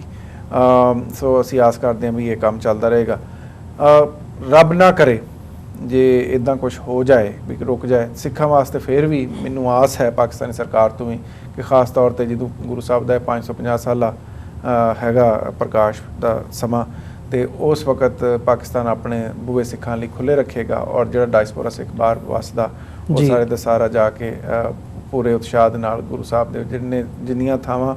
ਜਿਨ੍ਹਾਂ ਨੂੰ ਗੁਰੂ ਸਾਹਿਬ ਦੀ ਸ਼ੋਭ ਪ੍ਰਾਪਤ ਆ ਉੱਥੇ ਤੱਕ ਉਹਨਾਂ ਦੀ ਐਕਸੈਸ ਹੋਏਗੀ। ਪਰ ਜਿਹੜੀ ਗੱਲ ਆਪਾਂ ਇਲੈਕਸ਼ਨ ਦੀ ਕਰ ਰਹੇ ਹਾਂ, ਡਾਕਟਰ ਸਾਹਿਬ ਨੇ ਹਿੰਟ ਕੀਤਾ, ਮੈਂ ਵੀ ਉੱਤੇ ਗੱਲ ਕਰਨਾ ਚਾਹਾਂਗਾ ਥੋੜ੍ਹੀ ਜਿਹੀ ਕਿ ਜਿਹੜੀ ਪ੍ਰੋਸੀਜਰਲ ਡੈਮੋਕ੍ਰੇਸੀਜ਼ ਹੁੰਦੀਆਂ ਨੇ ਉਹ ਇਕਬਾਲ ਦਾ ਇੱਕ ਬੜਾ ਸੋਹਣਾ ਨਾਮਾ ਮੁਹੰਮਦ ਇਕਬਾਲ ਨੇ ਬਹੁਤ ਪਹਿਲਾਂ ਇੱਕ ਵਾਰ ਕਿਹਾ ਸੀ ਕਿ ਜਮਹੂਰੀਅਤ ਉਹ ਨਿਜ਼ਾਮ ਹੈ ਜਿਸमें गिना करते हैं तोला नहीं करते। ਉਹਨਾਂ ਦੀ ਬੜੀ ਸੋਹਣੀ ਕਮੈਂਟਰੀ ਸੀ ਵੈਸਟਰਨ ਡੈਮੋਕ੍ਰੇਸੀ 'ਤੇ। ਸੋ ਭਾਰਤ ਦੇ ਵਿੱਚ ਇਸ ਵੇਲੇ ਇੱਕ ਪ੍ਰੋਸੀਜਰਲ ਡੈਮੋਕ੍ਰੇਸੀ ਹੈ ਜਿਹਦੇ ਚੋਣਾਂ ਹੁੰਦੀਆਂ, ਜਿਹਦੇ ਵਿੱਚ ਵੱਡ ਗਿਣਤੀ ਆਪਣੇ ਲੋਕਾਂ ਨੂੰ ਇਲੈਕਟ ਕਰਕੇ ਵਾਪਸ ਆ ਜਾਂਦੀ। ਜੇ ਤੁਸੀਂ ਪਾਕਿਸਤਾਨ ਦੇ ਹੋਂਦ 'ਚ ਆਉਣ ਦਾ ਪੂਰਾ ਬੈਕਗਰਾਊਂਡ ਦੇਖੋ ਤਾਂ ਜਿਨਾਹ ਸਾਹਿਬ ਨੂੰ ਨੀਤੀ ਬਹੁਤ ਪਹਿਲਾਂ ਸਮਝ ਆ ਗਈ ਸੀ, ਕਿਉਂਕਿ ਜਦ ਉੱਥੇ ਅੰਗਰੇਜ਼ ਦਾ ਰਾਜ ਸੀ ਉਸ ਵੇਲੇ ਇੱਕ ਪ੍ਰਪੋਰਸ਼ਨੇਟ ਰਿਪਰੈਜ਼ੈਂਟੇਸ਼ਨ ਸੀ ਜਿਸ 'ਚ ਉਹਨਾਂ ਨੇ ਅੰਗਰੇਜ਼ ਨੇ ਇਨਸ਼ੋਰ ਕੀਤਾ ਕਿ ਹਰ ਕਮਿਊਨਿਟੀ ਦੇ ਲੋਕ ਉਸ ਕਮਿਊਨਿਟੀ ਦੇ ਲੋਕਾਂ ਨੂੰ ਇਲੈਕਟ ਕਰਕੇ ਉਹਦੀ ਇੱਕ ਖਾਸ ਤਾਦਾਦ ਨੂੰ ਉੱਥੇ ਦੀ ਲੈਜਿਸਲੇਸ਼ਨ ਵਾਸਤੇ ਲੈਜਿਸਲੇਚਰ ਅਸੈਂਬਲੀ 'ਚ ਘੱਲਣ। ਪਰ ਜਿਨਾਹ ਸਾਹਿਬ ਨੂੰ ਸਮਝ ਆ ਗਈ ਸੀ ਵੀ ਜਦੋਂ ਟ੍ਰਾਂਸਫਰ ਆਫ ਪਾਵਰ ਹੋਣੀ ਹੈ ਤੇ ਉਹਦੇ ਬਾਅਦ ਜਿਹੜੀ ਵੱਡ ਗਿਣਤੀ ਆ, ਲੈਟਸ ਸੇ ਵੀ ਇਹ ਕੌਂਸਟੀਟਿਊਂਸੀ ਦੇ ਵਿੱਚ ਅਗਰ 1 ਲੱਖ ਮੁਸਲਮਾਨ ਹੈ ਔਰ ਉੱਥੇ 3 ਲੱਖ ਹਿੰਦੂ ਹੈ ਤੇ ਜਿਹੜਾ 3 ਲੱਖ ਹਿੰਦੂ ਵੋਟਰ ਹੈ ਉਹ ਹਿੰਦੂ ਨੂੰ ਹੀ ਇਲੈਕਟ ਕਰੇਗਾ, ਕਿਸੇ ਮੁਸਲਮਾਨ ਨੂੰ ਨਹੀਂ ਕਰਨ ਲੱਗਾ। ਔਰ ਉਹ ਹਾਲਤ ਅਸੀਂ ਅੱਜ ਉੱਥੇ ਦੇਖ ਲਈ ਹੈ। ਲੇਕਿਨ ਅਜੀਬ ਜੀ ਗੱਲ ਹੈ, ਆਮ ਤੌਰ 'ਤੇ ਹੁਣ ਪਾਕਿਸਤਾਨ ਜਦੋਂ ਇਲੈਕਸ਼ਨ ਹੁੰਦੇ ਆ ਆਮ ਤੌਰ 'ਤੇ ਜਿਹੜਾ ਪ੍ਰਾਈਮ ਮਿਨਿਸਟਰ ਹੁੰਦਾ ਜਾਂ ਉਹਦੀ ਕੈਬਨਿਟ ਹੁੰਦੀ ਹੈ ਉਹ ਡਿਸੋਲਵ ਹੋ ਜਾਂਦੀ ਹੈ ਇਲੈਕਸ਼ਨ ਤੋਂ ਪਹਿਲਾਂ। ਕੇਅਰ ਟੇਕਰ ਸੈਟਅਪ ਆਉਂਦਾ ਜਿਹੜਾ ਆਪੋਜੀਸ਼ਨ ਪਾਰਟੀਜ਼ ਔਰ ਸਾਰਿਆਂ ਨੂੰ ਸਲਾਹ ਔਰ ਕੰਸਲਟ ਕਰਕੇ ਟੇਕ ਓਵਰ ਕਰਦਾ ਔਰ ਜਿਹੜੀ ਸਰਕਾਰੀ ਪਾਰਟੀ ਜਿਹੜੀ ਰਾਜ ਕਰ ਰਹੀ ਹੁੰਦੀ ਹੈ ਉਹ ਆਪਣੇ ਘਰ ਚਲੀ ਜਾਂਦੀ ਹੈ ਔਰ ਨਵੀਂ ਪਾਰਟੀ ਜਿਹੜੀ ਹੁੰਦੀ ਹੈ, ਜਿਹੜੀ ਨੌਨ ਪਾਰਟੀ ਇੱਕ ਪ੍ਰਾਈਮ ਮਿਨਿਸਟਰ ਹੁੰਦਾ ਜਿਹੜਾ ਕਿਸੇ ਪਾਰਟੀ ਦੇ ਵੀ ਆਗੂ ਨਹੀਂ ਹੁੰਦਾ, ਉਹ ਇਲੈਕਸ਼ਨ ਕਰਾ ਕੇ ਜਿਹਦੀ ਵੀ ਮੈਜੋਰਟੀ ਬਣਦੀ ਹੈ ਉਹਨੂੰ ਰਾਜ ਦੇ ਦਿੰਦਾ। ਪਰ ਭਾਰਤ 'ਚ ਹਮੇਸ਼ਾ ਪ੍ਰਾਈਮ ਮਿਨਿਸਟਰ ਬੈਠਾ ਰਹਿੰਦਾ, ਉਹੀ ਇਲੈਕਸ਼ਨ ਕਰਾਉਂਦਾ। ਔਰ ਖ਼ਾਸ ਤੌਰ 'ਤੇ ਜਿਹੜੀਆਂ ਇਹ ਮਸ਼ੀਨਾਂ ਦੀ ਗੱਲ ਹੈ ਬਿਲਕੁਲ ਇੱਕ ਨਵੀਂ ਹੈ, ਉਹਦਾ ਕੋਈ ਔਰ ਐਡੇ ਮੇਜਰ ਇਲੈਕਸ਼ਨ ਨੇ, ਨੈਸ਼ਨਲ ਇਲੈਕਸ਼ਨ ਨੇ, ਉਸ ਤੋਂ ਪਹਿਲਾਂ ਉਹਦਾ ਕੋਈ ਮੌਕ ਕਿਸਮ ਦੀ ਜਿਹੜੀ ਐਕਸਰਸਾਈਜ਼ ਹੁੰਦੀ ਹੈ ਜਾਂ ਉਹਦਾ ਟਰਾਇਲ ਕੀਤਾ ਜਾਂਦਾ ਉਹ ਵੀ ਨਹੀਂ ਕੀਤਾ ਗਿਆ। ਸੋ ਜਿਹੜੀ ਗੱਲ ਹੈ ਕਰਤਾਰਪੁਰ ਸਾਹਿਬ ਦੇ ਲਾਂਘੇ ਦੀਆਂ ਸਿੱਖਾਂ ਪ੍ਰਤੀ ਘੱਟ ਤੋਂ ਘੱਟ ਸੀ ਪਾਕਿਸਤਾਨੀ ਸਰਕਾਰ ਨੂੰ ਤਾਂ ਇਹ ਜ਼ਰੂਰ ਸਮਝਾਉਣ ਦੀ ਕੋਸ਼ਿਸ਼ ਕੀਤੀ ਹੈ ਆਪਣੀ ਕਪੈਸਿਟੀ 'ਚ ਕਿ ਸਿੱਖਾਂ ਪ੍ਰਤੀ ਜਿਹੜੇ ਪਾਕਿਸਤਾਨ ਦੇ ਸੰਬੰਧ ਨੇ ਉਹ ਸਿੱਖਾਂ ਦੇ ਤੇ ਪਾਕਿਸਤਾਨ ਦੇ ਜਾਂ ਸਿੱਖ ਧਰਮ ਤੇ ਮੁਸਲਮਾਨ ਧਰਮ ਦੇ ਸੰਬੰਧ ਹੋਣੇ ਚਾਹੀਦੇ ਆ, ਨਾ ਕਿ ਇੰਡੀਆ ਪਾਕਿਸਤਾਨ ਸੰਬੰਧੀ ਜਿਹੜੀ ਰਿਲੇਸ਼ਨਸ਼ਿਪ ਹੈ ਉਹ ਟ੍ਰੀਟ ਕੀਤਾ ਜਾਣਾ ਚਾਹੀਦਾ, ਉਹ ਇਫੈਕਟ ਨਹੀਂ ਹੋਣੇ ਚਾਹੀਦੇ। ਜੀ ਡਾਕਟਰ ਸਾਹਿਬ, ਕਰਤਾਰਪੁਰ ਕੋਰੀਡੋਰ ਦੇ ਹਵਾਲੇ ਨਾਲ ਤੁਸੀਂ ਵੀ ਆਪਣੇ ਸ਼ੋਜ਼ ਦੇ ਵਿੱਚ ਕਾਫੀ ਇਹਦੇ ਤੇ ਗੱਲਬਾਤ ਕੀਤੀ ਹੈ। ਜੇ ਇਹ ਜਿਹੜੀ ਆਨਾਕਾਨੀ ਇੰਡੀਅਨ ਸਾਈਡ ਤੋਂ ਹੋ ਰਹੀ ਹੈ, ਇਹਨੂੰ ਪ੍ਰੋਸੈਸ ਨੂੰ ਸਾਰੀ ਨੂੰ ਡਿਲੇ ਕਰਨ ਦੀ ਇੱਕ ਲਾਈਨ ਦੇਖਣ ਨੂੰ ਮਿਲੀ ਹੈ, ਜੇ ਕੋਈ ਇੱਦਾਂ ਦੀ ਘਟਨਾ ਵਾਪਰਦੀ ਹੈ ਬਾਲਾਕੋਟ ਸਟ੍ਰਾਈਕ ਦੇ ਨਾਂ ਥੱਲੇ ਜਿਵੇਂ ਹੋਇਆ ਜਾਂ ਉੱਦਾਂ ਦੀ ਸਿਚੁਏਸ਼ਨ ਕ੍ਰੀਏਟ ਕੀਤੀ ਜਾਂਦੀ ਹੈ ਹੁੰਦੀ ਹੈ ਜਿਹਦੇ ਥੱਲੇ ਹੋਵੇ ਵੀ ਕਰਤਾਰਪੁਰ ਕੋਰੀਡੋਰ ਨੂੰ ਨਾ ਕੀਤੀ ਜਾਂਦੀ ਹੈ, ਤਾਂ ਉਹ ਇੱਕ ਇਦਾਂ ਦਾ ਫੈਕਟਰ ਬਣ ਸਕਦਾ ਜਿਵੇਂ 1984 ਦਾ ਬਣਿਆ ਵੀ ਇੱਕ ਫਾਲਟ ਲਾਈਨ ਡਰਾ ਕਰਨ ਵਾਲਾ, ਵੀ ਪੰਜਾਬ ਇੱਕ ਪਾਸੇ ਹੋ ਜਾਵੇ, ਸਿੱਖ ਇੱਕ ਪਾਸੇ ਹੋ ਜਾਣ ਤੇ ਇੰਡੀਅਨ ਸਟੇਟ ਜਿਹੜੀ ਹੈ ਜਾਂ ਇੰਡੀਅਨ ਜੁਡੀਸ਼ਰੀ ਸਾਰੀ ਐਡਮਿਨਿਸਟ੍ਰੇਸ਼ਨ ਹੈ ਸਾਰੀ ਇੱਕ ਪਾਸੇ ਹੋ ਜਾਵੇ। ਦੇਖੋ, ਮੈਂ ਡਾਕਟਰ ਚੀਮਾ ਬਹੁਤ ਵੱਡੇ ਸਿੱਖ ਸਕਾਲਰ ਵੀ ਨੇ। 2004 ਦੇ ਵਿੱਚ 2006 ਦੇ ਵਿੱਚ ਗੁਰੂ ਅਰਜਨ ਸਾਹਿਬ ਦਾ 400 ਸਾਲਾ ਸ਼ਹੀਦੀ ਪੁਰਬ ਸੀ ਜੀ, ਔਰ ਇੱਕ ਸੈਮੀਨਾਰ ਜਿਹੜਾ ਉੱਥੇ ਆਰਗੇਨਾਈਜ਼ ਕੀਤਾ ਗਿਆ, ਡਾਕਟਰ ਸਾਹਿਬ ਨੇ ਵੀ ਉਸ 'ਚ ਪੇਪਰ ਪੜ੍ਹਨਾ ਸੀ ਕਿਉਂਕਿ ਗੁਰੂ ਅਮਰਦਾਸ ਜੀ ਗੁਰੂ ਅਰਜਨ ਸਾਹਿਬ ਦੇ ਉੱਤੇ ਇਹਨਾਂ ਦਾ ਖਾਸ ਕੰਮ ਹੈ। ਹੁਣ ਜਿਹੜਾ ਪੇਪਰ ਇਹਨਾਂ ਦਾ ਸੀ ਉਹਦੇ 'ਚ ਕੁਝ ਹਿੱਸੇ ਸੀ ਜਿਹੜੇ ਕਿ ਮੈਨੇਜਮੈਂਟ ਕਰ ਰਹੇ ਸੀ, ਉਹਨਾਂ ਨੂੰ ਲੱਗਾ ਕਿ ਵੀ ਇਹ ਜਿਹੜੇ ਨੇ ਇਹ ਉਹਨਾਂ ਦੀ ਥਿੰਕਿੰਗ ਦੇ ਬਰਾਬਰ ਜਾਂ ਉਹਨਾਂ ਨੂੰ ਸੂਟ ਨਹੀਂ ਸੀ ਕਰਦੇ ਤੇ ਉਹਨਾਂ ਨੇ ਚਾਹਿਆ ਕਿ ਵੀ ਇਹ ਰਿਮੂਵ ਹੋਣ ਜਾਂ doctor Sahib as a speaker ਨਾ ਆਣ। ਤੇ ਮੈਨੂੰ ਉੱਥੇ ਡਾਕਟਰ ਪ੍ਰਿਤਪਾਲ ਸਿੰਘ ਉਹਨਾਂ ਨੇ ਦੱਸਿਆ ਵੀ ਡਾਕਟਰ ਸਾਹਿਬ ਨੂੰ ਰਾਤ ਜਦੋਂ ਕਿਹਾ, ਉਹਨਾਂ ਕਿਹਾ ਵੀ ਕੋਈ ਗੱਲ ਨਹੀਂ, ਜਿਸ ਗੁਰੂ ਦਾ ਕੰਮ ਹੈ ਉਹਨੇ ਦੇਖਣਾ ਹੈ ਕਿ ਵੀ ਉਹਨੇ ਕਿਵੇਂ ਕਰਵਾਉਣਾ ਹੈ, ਨਹੀਂ ਤਾਂ ਨਾ ਸਹੀ, ਇਹ ਬਦਲੇਗਾ ਨਹੀਂ, ਇਵੇਂ ਹੀ ਰਹੇਗਾ। ਔਰ ਉਹੀ ਹੋਇਆ, ਡਾਕਟਰ ਸਾਹਿਬ ਨੇ ਆਪਣਾ ਪੇਪਰ ਵੀ ਪੜ੍ਹਿਆ ਔਰ ਉਹੀ ਜਿਹੜੇ ਹਿਸਟਰੀ ਦੇ ਫੈਕਟ ਸੀ ਉਹ ਰਿਲੇਟ ਵੀ ਕੀਤੇ। ਮੈਂ ਕਰਤਾਰਪੁਰ ਲਾਂਘੇ ਦੇ ਹਵਾਲੇ ਨਾਲ ਇਹ ਸਮਝਦਾ ਹਾਂ ਵੀ ਪਹਿਲੀ ਗੱਲ ਤੇ ਬਾਬੇ ਨਾਨਕ ਦਾ ਕ੍ਰਿਸ਼ਮਾ ਹੈ। ਇਹ ਗੱਲ ਕੋਈ ਓਵਰਨਾਈਟ ਨਹੀਂ, 20-22 ਸਾਲ ਤੋਂ ਕਿੰਨੇ ਐਫਰਟ ਇਸ ਦੇ ਲਈ ਸੀ, 72 ਸਾਲ ਤੋਂ ਅਰਦਾਸਾਂ ਇਹਦੇ ਤੇ ਚੱਲ ਰਹੀਆਂ ਸੀ ਔਰ ਇਹ ਵਡਿਆਈ ਮਾਣ ਇਮਰਾਨ ਖਾਨ ਨੂੰ ਹੀ ਰੱਬ ਨੇ ਦੇਣੀ ਸੀ, ਜਨਰਲ ਬਾਜਵਾ ਨੂੰ ਦੇਣੀ ਸੀ ਕਿ ਗੱਲ ਦੀ ਸ਼ੁਰੂਆਤ ਹੋਈ ਔਰ ਆਲ ਆਫ ਏ ਸਡਨ, ਇਹਦੇ 'ਚ ਕੋਈ ਸ਼ੱਕ ਨਹੀਂ ਹੈ ਕਿ 26 ਨਵੰਬਰ ਨੂੰ ਸੰਗੇ ਬੁਨਿਆਦ ਰੱਖਣਾ ਸੀ ਔਰ ਇੰਡੀਅਨ ਗਵਰਨਮੈਂਟ ਦੀ ਇਹ ਮਜਬੂਰੀ ਬਣ ਗਈ, ਉਹਨਾਂ ਨੇ ਵੀ 26 ਰੱਖ ਦਿੱਤਾ, ਉਹਨਾਂ ਨੇ 28 ਕਰ ਦਿੱਤਾ ਹੈ। ਔਰ ਉਸ ਤੋਂ 2 ਦਿਨ ਪਹਿਲਾਂ ਉਹਨਾਂ ਦੀ ਸਾਇੰਸ ਐਂਡ ਟੈਕਨੋਲੋਜੀ ਮਿਨਿਸਟਰੀ ਇਹ ਕਰ ਰਹੀ ਸੀ ਜੀ, ਹਾਈ ਪਾਵਰਡ ਬਾਈਨੋਕੂਲਰ ਲਾ ਦਿਓ, ਉੱਥੋਂ ਲਾ ਦਿਓ, ਇਧਰੋਂ ਲਾ ਦਿਓ, ਉਹਨਾਂ ਨੇ ਬਿਲਕੁਲ ਨਾ ਕਰ ਦਿੱਤੀ ਸੀ ਕਿ ਵੀ ਕੋਈ ਜਿਹੜਾ ਉਹ ਅਸੀਂ ਨਹੀਂ ਖੋਲ ਸਕਦੇ। ਸੋ ਮੈਂ ਸਮਝਦਾ ਵੀ ਇਹ ਬਾਬੇ ਦਾ ਕ੍ਰਿਸ਼ਮਾ ਹੈ। ਹੁਣ ਇਹ ਗੱਲ ਤੁਰ ਪਈ ਹੈ ਪਾਕਿਸਤਾਨ ਵਾਲੇ ਪਾਸਿਓਂ 70% ਤੋਂ ਜ਼ਿਆਦਾ ਕੰਮ ਮੁਕੰਮਲ ਹੋ ਚੁੱਕਾ ਹੈ ਜੀ। ਹੁਣ ਇਹ ਇੰਡੀਅਨ ਉਹਦੇ ਚ ਰੋੜੇ ਅਟਕਾ ਦੇਣ, 6 ਮਹੀਨੇ ਲੇਟ ਕਰ ਦੇਣ, ਹੋਰ ਇਹਨਾਂ ਦੇ ਸਿਰ 'ਚ ਹੀ ਸਵਾਹ ਪੈਣੀ ਹੈ। ਔਰ ਇਹ ਇੱਕ ਵੱਡਾ ਕਾਰਨ ਹੈ, ਜਿਵੇਂ ਮੈਂ ਕੱਲ ਵੀ ਜ਼ਿਕਰ ਕੀਤਾ ਸੀ ਕਿ ਇੱਕ ਬੜੇ ਸੱਜਣ ਜਿਹੜੇ ਇਨਸਾਈਡਰ ਨੇ ਉੱਥੋਂ ਦੇ ਹਕੂਮਤੀ ਸਿਸਟਮ 'ਚ ਵੀ, ਸਰਕਾਰੀ ਦਰਬਾਰੇ ਵੀ ਉਹਨਾਂ ਨਾਲ ਉਹ ਰੱਖਦੇ ਨੇ, ਤੇ ਉਹ ਕਹਿਣ ਲੱਗੇ ਕਿ ਜੀ ਮੈਂ ਪਹਿਲੀ ਵਾਰ ਦੇਖਿਆ ਹੈ ਵੀ ਜਿਹੜੇ ਸਾਡੇ ਵੱਡੇ ਵੱਡੇ ਸਿੱਖ ਉਹਨਾਂ 'ਚ ਉਹਨਾਂ ਨੇ 1-2 ਵਾਈਸ ਚਾਂਸਲਰਾਂ ਦੇ ਨਾਂ ਲਏ, 1-2 ਹੋਰ ਵੱਡਿਆਂ ਲੋਕਾਂ ਦੇ ਲਏ ਕਿ ਜੀ ਜਿਹੜੇ ਹਮੇਸ਼ਾ ਪਾਕਿਸਤਾਨ ਦੇ ਖਿਲਾਫ ਗੱਲ ਕਰਦੇ ਸੀ ਔਰ ਨਹੀਂ ਜੀ ਸਾਡਾ ਭਵਿੱਖ ਇੰਡੀਆ। ਕਹਿੰਦੇ ਵੀ ਇਹ ਜਦੋਂ ਪੁਲਵਾਮਾ ਹੋਇਆ ਤੇ ਫਿਰ ਬਾਲਾਕੋਟ ਹੋਇਆ, ਕਹਿੰਦੇ ਮੈਂ ਉਹਨਾਂ ਨੂੰ ਕਾਲ ਕੀਤਾ ਤੇ ਉਹ ਕਹਿੰਦਾ ਜੀ ਇਹ ਇਹਨਾਂ ਦੀ ਸ਼ੈਤਾਨੀ ਹੈ, ਕਰਤਾਰਪੁਰ ਲਾਂਘਾ ਨਹੀਂ ਪੂਰਾ ਹੋਣ ਦਿੰਦੇ। ਔਰ ਕਹਿੰਦੇ ਵੀ ਪਹਿਲੀ ਵਾਰ ਮੈਂ ਦੇਖਿਆ ਵੀ ਈਵਨ ਜਿਹੜੇ ਸਰਕਾਰ ਪੱਖੀ ਸਿੱਖ ਵੀ ਸੀ ਉਹਨਾਂ ਦੇ ਵਿੱਚ ਵੀ ਪਾਕਿਸਤਾਨ ਦੇ ਲਈ ਹਮਦਰਦੀ ਔਰ ਪਿਆਰ ਸੀ, ਉਹਨਾਂ ਨੂੰ ਸੀ ਵੀ ਇਹ ਖਰਾਬ ਕਰ। ਹੁਣ ਜਿੰਨਾ ਡਿਲੇ ਹੋਏਗਾ ਪਾਕਿਸਤਾਨ ਨੇ, ਇਹਦੇ ਬਾਵਜੂਦ ਕਿ ਪਾਕਿਸਤਾਨ ਦੇ ਵਿੱਚ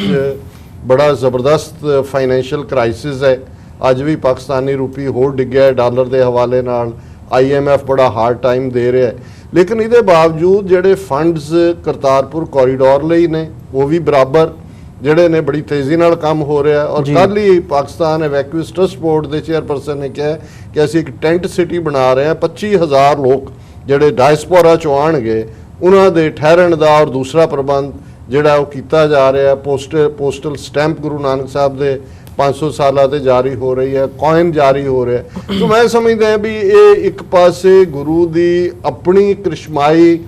ਜਿਹੜੀ ਹੈ ਉਹ ਸ਼ਖਸੀਅਤ, ਤੇ ਦੂਸਰੇ ਪਾਸੇ ਜਿਹੜਾ ਸਿੱਖ ਕੌਮ ਦੇ ਅੰਦਰ ਔਰ ਪਾਕਿਸਤਾਨੀ ਕੌਮ ਦੇ ਅੰਦਰ ਇੱਕ ਦੂਸਰੇ ਪ੍ਰਤੀ ਜਿਹੜਾ ਫਲੱਡ ਆਫ ਲਵ ਹੈ। ਇਹ ਕਹਿੰਦਾ ਫਲੱਡ ਗੇਟ ਹੁੰਦਾ ਜੀ, ਹੜ੍ਹ ਆਉਣ ਤੋਂ ਪਹਿਲਾਂ ਮੀਂਹ ਪਏ ਖੋਲ, ਇਹ ਫਲੱਡ ਗੇਟਸ ਆਫ ਲਵ ਖੁੱਲ ਚੁੱਕੇ ਨੇ। ਇਹ ਬ੍ਰਾਹਮਣਵਾਦੀ ਨੂੰ ਕਿੱਥੋਂ ਬਲੌਕ ਕਰ ਲੈਣਗੇ? ਇਹ ਨਹੀਂ ਹੈ। ਇਹ ਹੁਣ ਅਕਾਲ ਪੁਰਖ ਨੇ ਰਹਿਮਤ ਕਰਨੀ ਹੈ, ਕਰਤਾਰਪੁਰ ਲਾਂਘਾ ਵੀ ਖੁੱਲੇਗਾ ਔਰ ਅਲਟੀਮੇਟਲੀ ਇਹ ਖਾਲਿਸਤਾਨ ਦੀ ਕਾਇਮੀ ਤੱਕ ਲੀਡ ਕਰੇਗਾ। ਜੇ ਇਹਨਾਂ ਨੂੰ ਇਹ ਖਾਲਿਸਤਾਨ ਦਾ ਕੋਰੀਡੋਰ ਨਜ਼ਰ ਆਉਂਦਾ ਹੈ ਹਿੰਦੂਆਂ ਨੂੰ, ਤੇ ਇਹ ਇਹਨਾਂ ਦਾ ਆਪਣਾ ਹੀ ਉਹ ਫੀਅਰ ਹੈ ਜਿਹੜਾ ਕਿ ਇਹਨਾਂ ਨੇ ਹੁਣ ਤੱਕ 72 ਸਾਲ ਦੋਨਾਂ ਕੌਮਾਂ 'ਚ ਨਫ਼ਰਤ ਖੜੀ ਕਰਕੇ, ਕਦੇ ਲੜਾਈਆਂ ਦਾ ਬਹਾਨਾ ਕਰਕੇ, ਕਦੇ ਹੋਰ ਕਰਕੇ ਜਿਹੜਾ ਇਹਨਾਂ ਨੇ ਇੱਕ ਵਿੱਥ ਬਣਾਉਣ ਦੀ ਕੋਸ਼ਿਸ਼ ਕੀਤੀ, ਉਹ ਸਭ ਧੁੱਪ ਗਿਆ ਹੁਣ। ਜੀ ਡਾਕਟਰ ਚੀਮਾ, ਜਿਵੇਂ ਤੁਸੀਂ ਗੱਲ ਕੀਤੀ ਹੈ ਸਿੱਖ ਕੌਮ ਦੀ ਵੱਖਰੇ ਹੋਣ ਦੀ, ਵੀ ਪਾਕਿਸਤਾਨੀ ਸਾਈਡ ਨੂੰ ਤੁਸੀਂ ਆਪਣੇ ਲੈਵਲ ਤੇ ਵੀ ਉਹ ਕੀਤਾ ਵੀ ਸਿੱਖਾਂ ਨੂੰ ਸਿੱਖਾਂ ਦੇ ਤੌਰ ਤੇ ਟਰੀਟ ਕੀਤਾ ਜਾਵੇ, ਇੱਕ ਵੱਖਰੀ ਜਿਹੜੀ ਪਹਿਚਾਣ ਹੈ ਉਹਦੀ ਅਹਿਮੀਅਤ ਦੀ ਗੱਲ ਹੈ।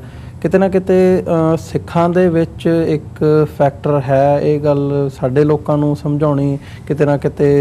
ਔਖੀ ਹੁੰਦੀ ਹੈ ਵੀ ਸਿੱਖ ਵੱਖਰੀ ਜਿਹੜੀ ਹੋਂਦ ਹੈ, ਵੱਖਰੀ ਅੱਡਰੀ ਜਿਹੜੀ ਹਸਤੀ ਹੈ, ਉਹ ਡਾਈਜੈਸਟ ਕਰਨੀ ਵੀ ਸਿੱਖਾਂ ਦੇ ਲਈ ਕਈ ਵਾਰੀ ਇੱਕ ਤਬਕੇ ਦੇ ਲਈ ਔਖੀ ਹੁੰਦੀ ਹੈ। ਪਰ ਜੇ ਇੰਟਰਨੈਸ਼ਨਲ ਸਿਨੈਰੀਓ ਦੇ ਵਿੱਚ ਦੇਖਣਾ ਹੋਵੇ ਜਾਂ ਸਾਊਥ ਏਸ਼ੀਅਨ ਪੋਲਿਟਿਕਸ ਦੇ ਵਿੱਚ ਦੇਖਣਾ ਹੋਵੇ, ਖਾਸ ਤੌਰ ਤੇ ਕਰਤਾਰਪੁਰ ਕੋਰੀਡੋਰ ਤੋਂ ਬਾਅਦ